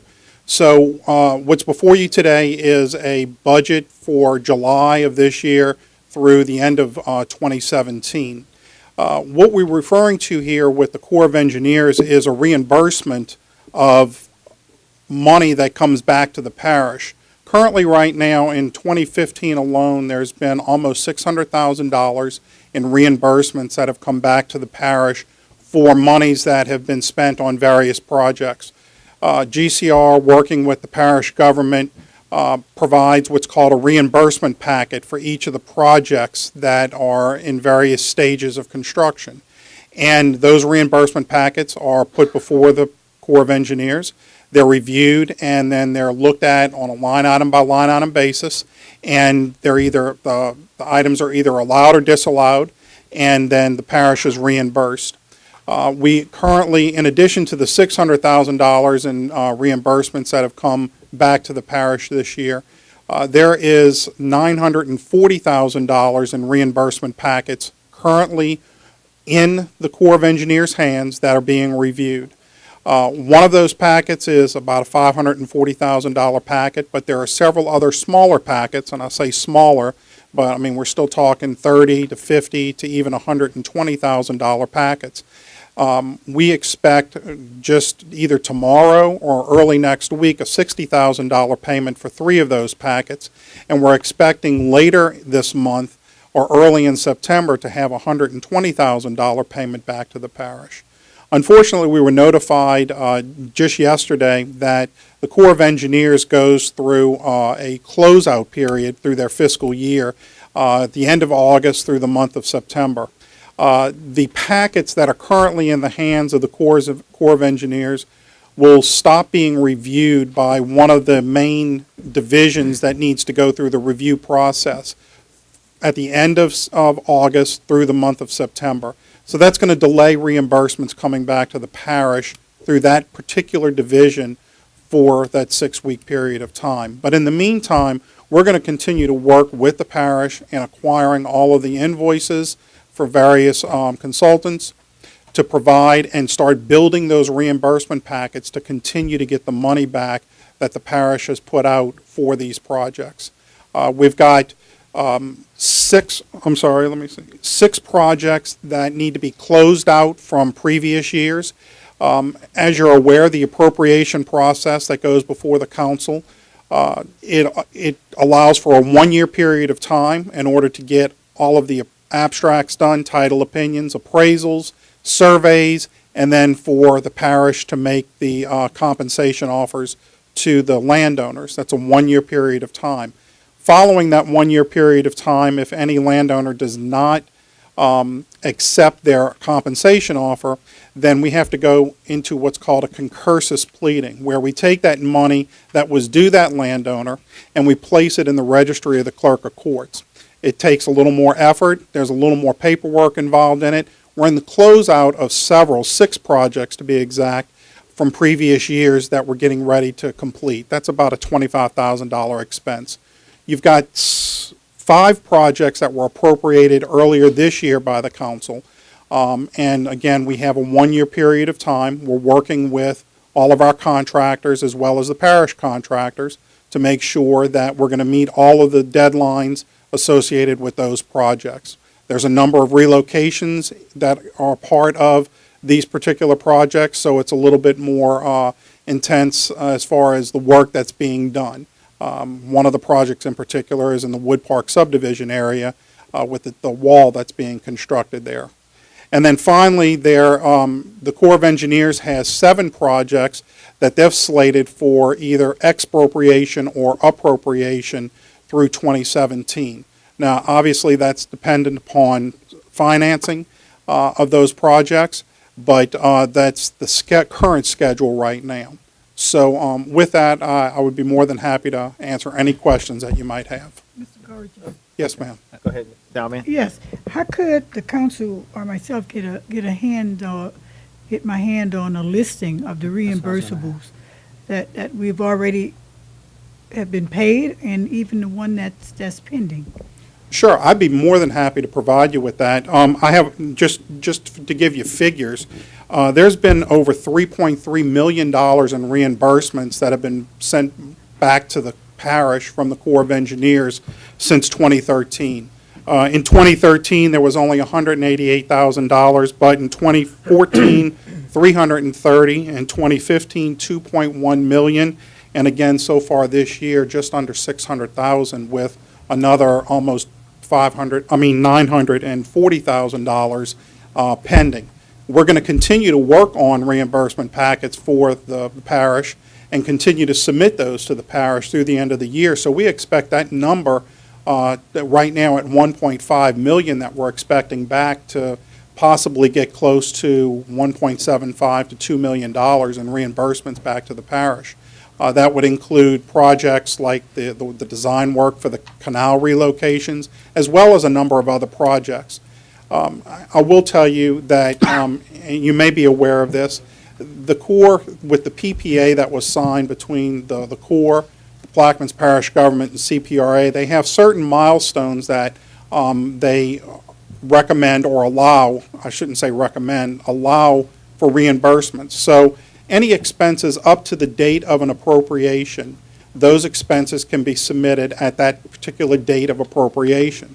But then comes the real expense for the parish. It's between that date of appropriation and when you're paying all the landowners. That's when the real costs really come into these projects. And they escalate. And unfortunately, the PPA that was signed states that you cannot be reimbursed, you cannot submit a second reimbursement packet until the landowners are paid. So we have to go through that entire process of landowner payments, abstracts, title opinions. You guys are incurring all of those costs during this period of time. And then once the landowner accepts payment, then we can start compiling that reimbursement packet to put together to get the reimbursement for the parish. But again, I'm sorry, it was a long answer, but to answer your question, I have a listing of the 51 reimbursement packets that we've submitted over the past 4 years for the parish, and I'd be more than happy to supply you with a copy, with a spreadsheet of all of those. Thank you. It has the dates of the appropriation, the date of submittal, the date when it was. I'd like to CC all of the council members. I absolutely will. Yes, absolutely. And also administration. Of course, of course. One question. This Mr. $1.2 Burke. million for this appropriation, is it for those particular projects that's listed in this ordinance for the landowner payments?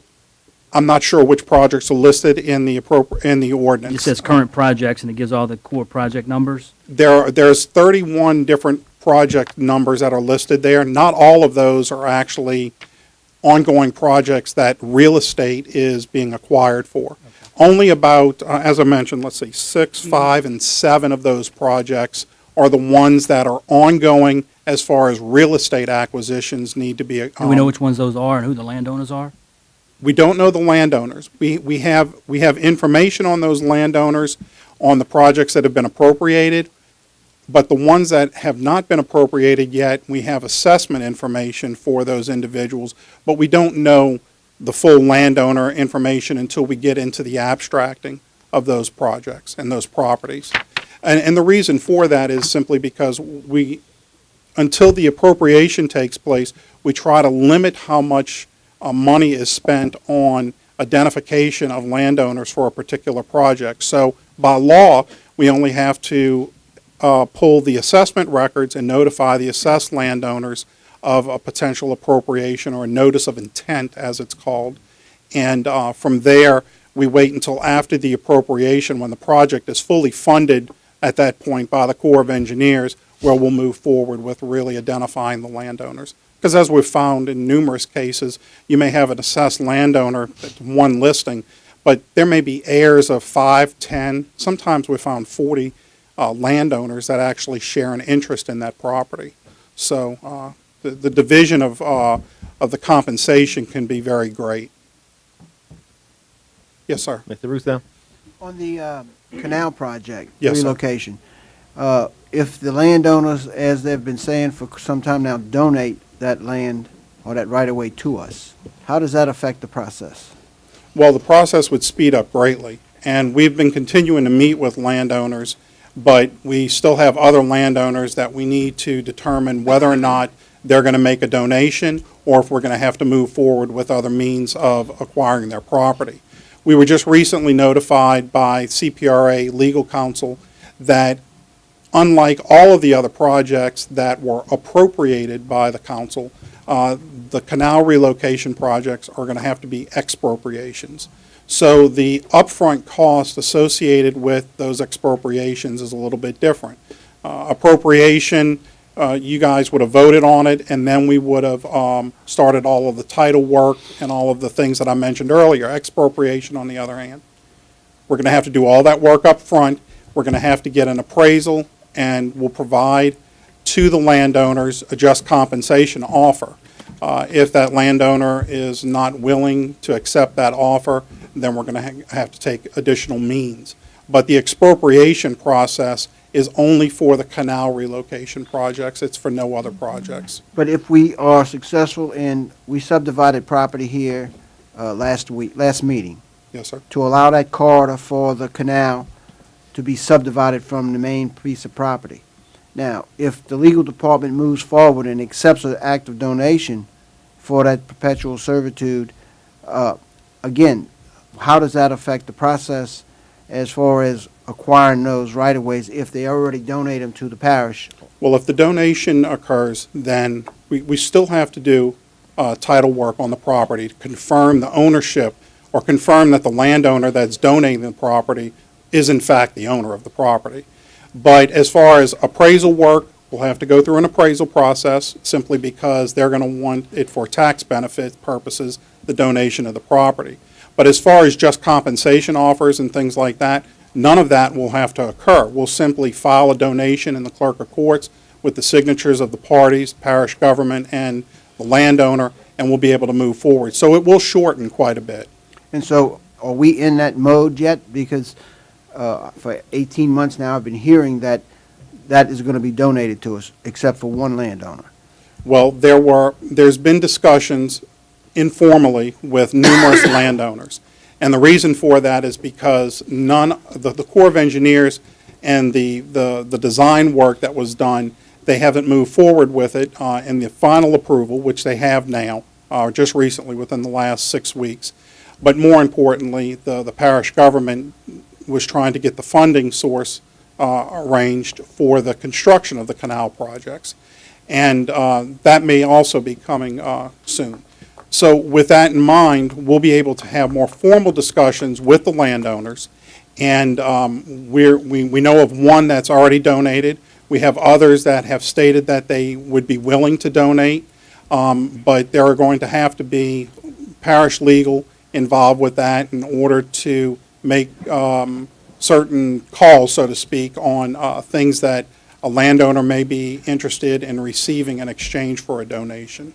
And obviously, as just an agent of the parish, we're not at liberty to provide that information to a landowner. So the point I'm trying to get to is that we should have direction to the legal staff to start discussing on the subdivision that we adopted at the last meeting to see if they are truly willing to donate that and try to get an agreement in place? Yes, sir. That is correct.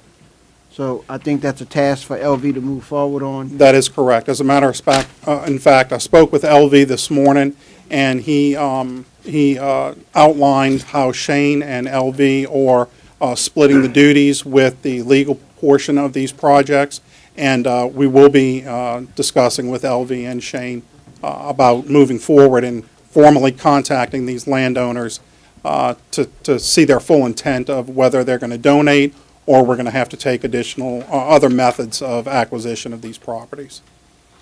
I just would like to see us speed that process up now that the formal alignment is there, and the intent has been occasionally mentioned over the last 18 months that there were going to be donations. Yes. So I think it's time for us to find out if that's going to come to a final end. I with the agree. donation. One of the main things, as I mentioned earlier, was the funding for the canal project in itself and how that was going to actually work. So until that's been lined up, it was only these informal discussions with the landowners. But let me ask you this. I mean, Yes. we're meeting now on the funding on the canal construction part. That's right. But does that have to, that doesn't have to be in place before we accept the right-of-way donation for the canal itself, does it? Well, it does not, but the donation is going to be dependent upon you using the property for the type of donation that it was made. So if they're donating it for a drainage easement and the parish accepts that donation, but then never actually constructs a drainage easement, then the parish will have the need to revert that back to the landowner at a later date. So But that would be there's a been- simple ordinance, just revoking the ordinance. It certainly would. So, I mean, I see that as very quick moves to be able to That's right. introduce an ordinance and accept it, and if we have to introduce an ordinance to give it back, you know, Yes. that's 2 weeks here, 2 weeks there. Okay. Instead of years and years and years, I'm trying to get to the canal. So- I understand.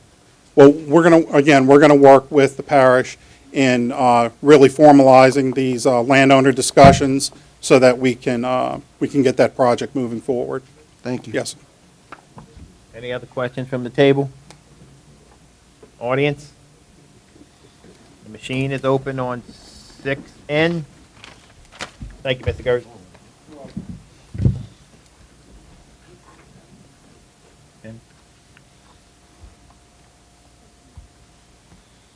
And the ordinance is granted 9-0. Move to item 6O. An ordinance to amend the 2016 manpower structure and operating budget and otherwise provide with respect thereto. You offer Mr. Edgecombe with changes, Yes, sir. and Mr. Black, will you Mr. read, Black has will you a read the change. changes? Yeah, the changes are in section 3, and I apologize, this is kind of last minute, so we don't have a lot of copies. Line 102, all it's doing is adding entire section 3, so I'll read section 3 for you.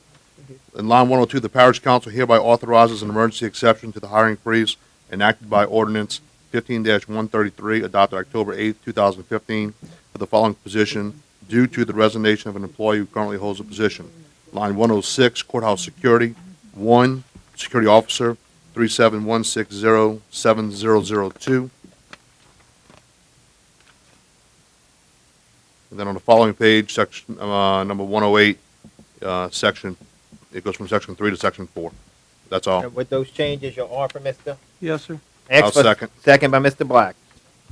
Any, And this is Question. the original 6-0 okay. that we first started with. Any- The changes that Kim emailed y'all, just disregard those, please. Okay. Any questions from the table? Audience? Machine's open on 6-0.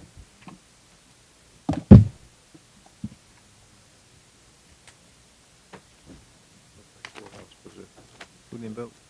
Audrey.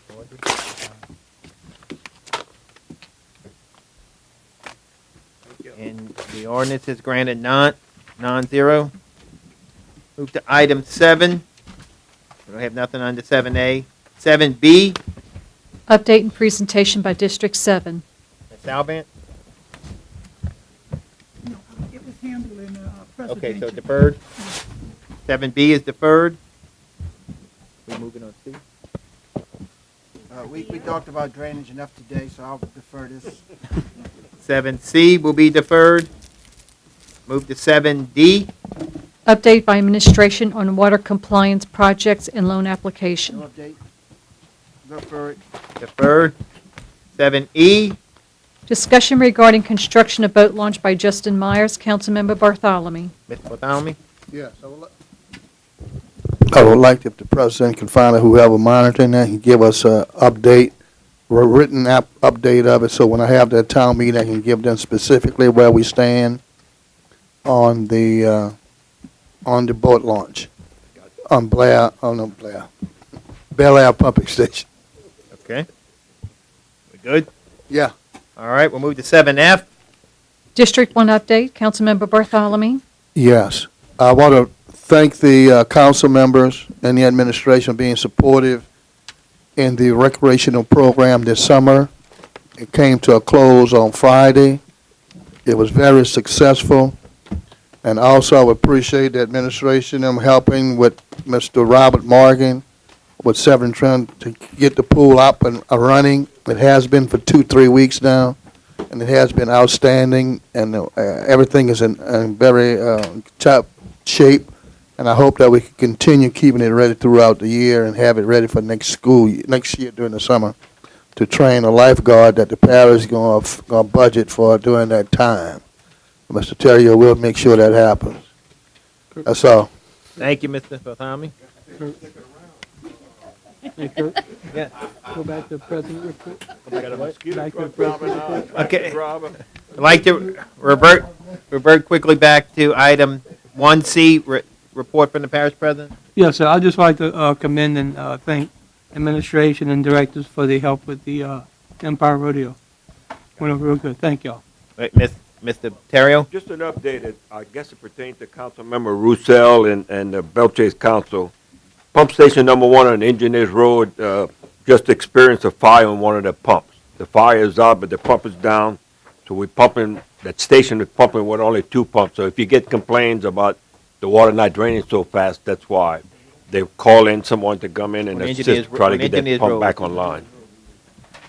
Which pump station? It's pump station 1, that's, Barrier Road? yes, yeah. Now, I'm hoping that this is the motor that we were having the money in the budget to fix, that we Well, left in. We're gonna have to find some money then. No, for this. we do have money.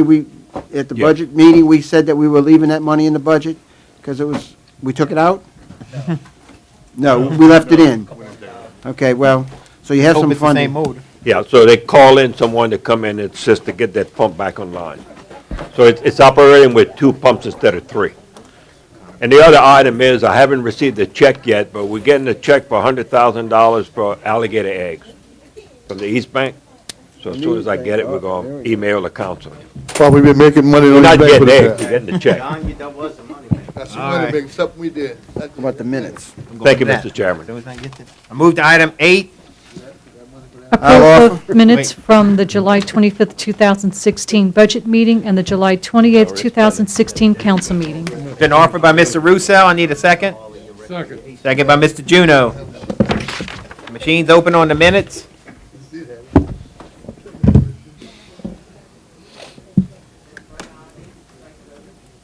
Yeah, I'm voting yes. And the minutes are granted 9-0. I'll entertain a motion to adjourn. I got you. Offer. Offered by Mr. Bartholomew. Second. Right. Yes. I got one myself. Second by Mr. Edgecombe. I kept it. I got my The voting. machine's open on the adjournment. I got my voting machine, and I got my, All right, good folks. And go ahead and press it. Go ahead. With a 9-0, we adjourned at 4:30.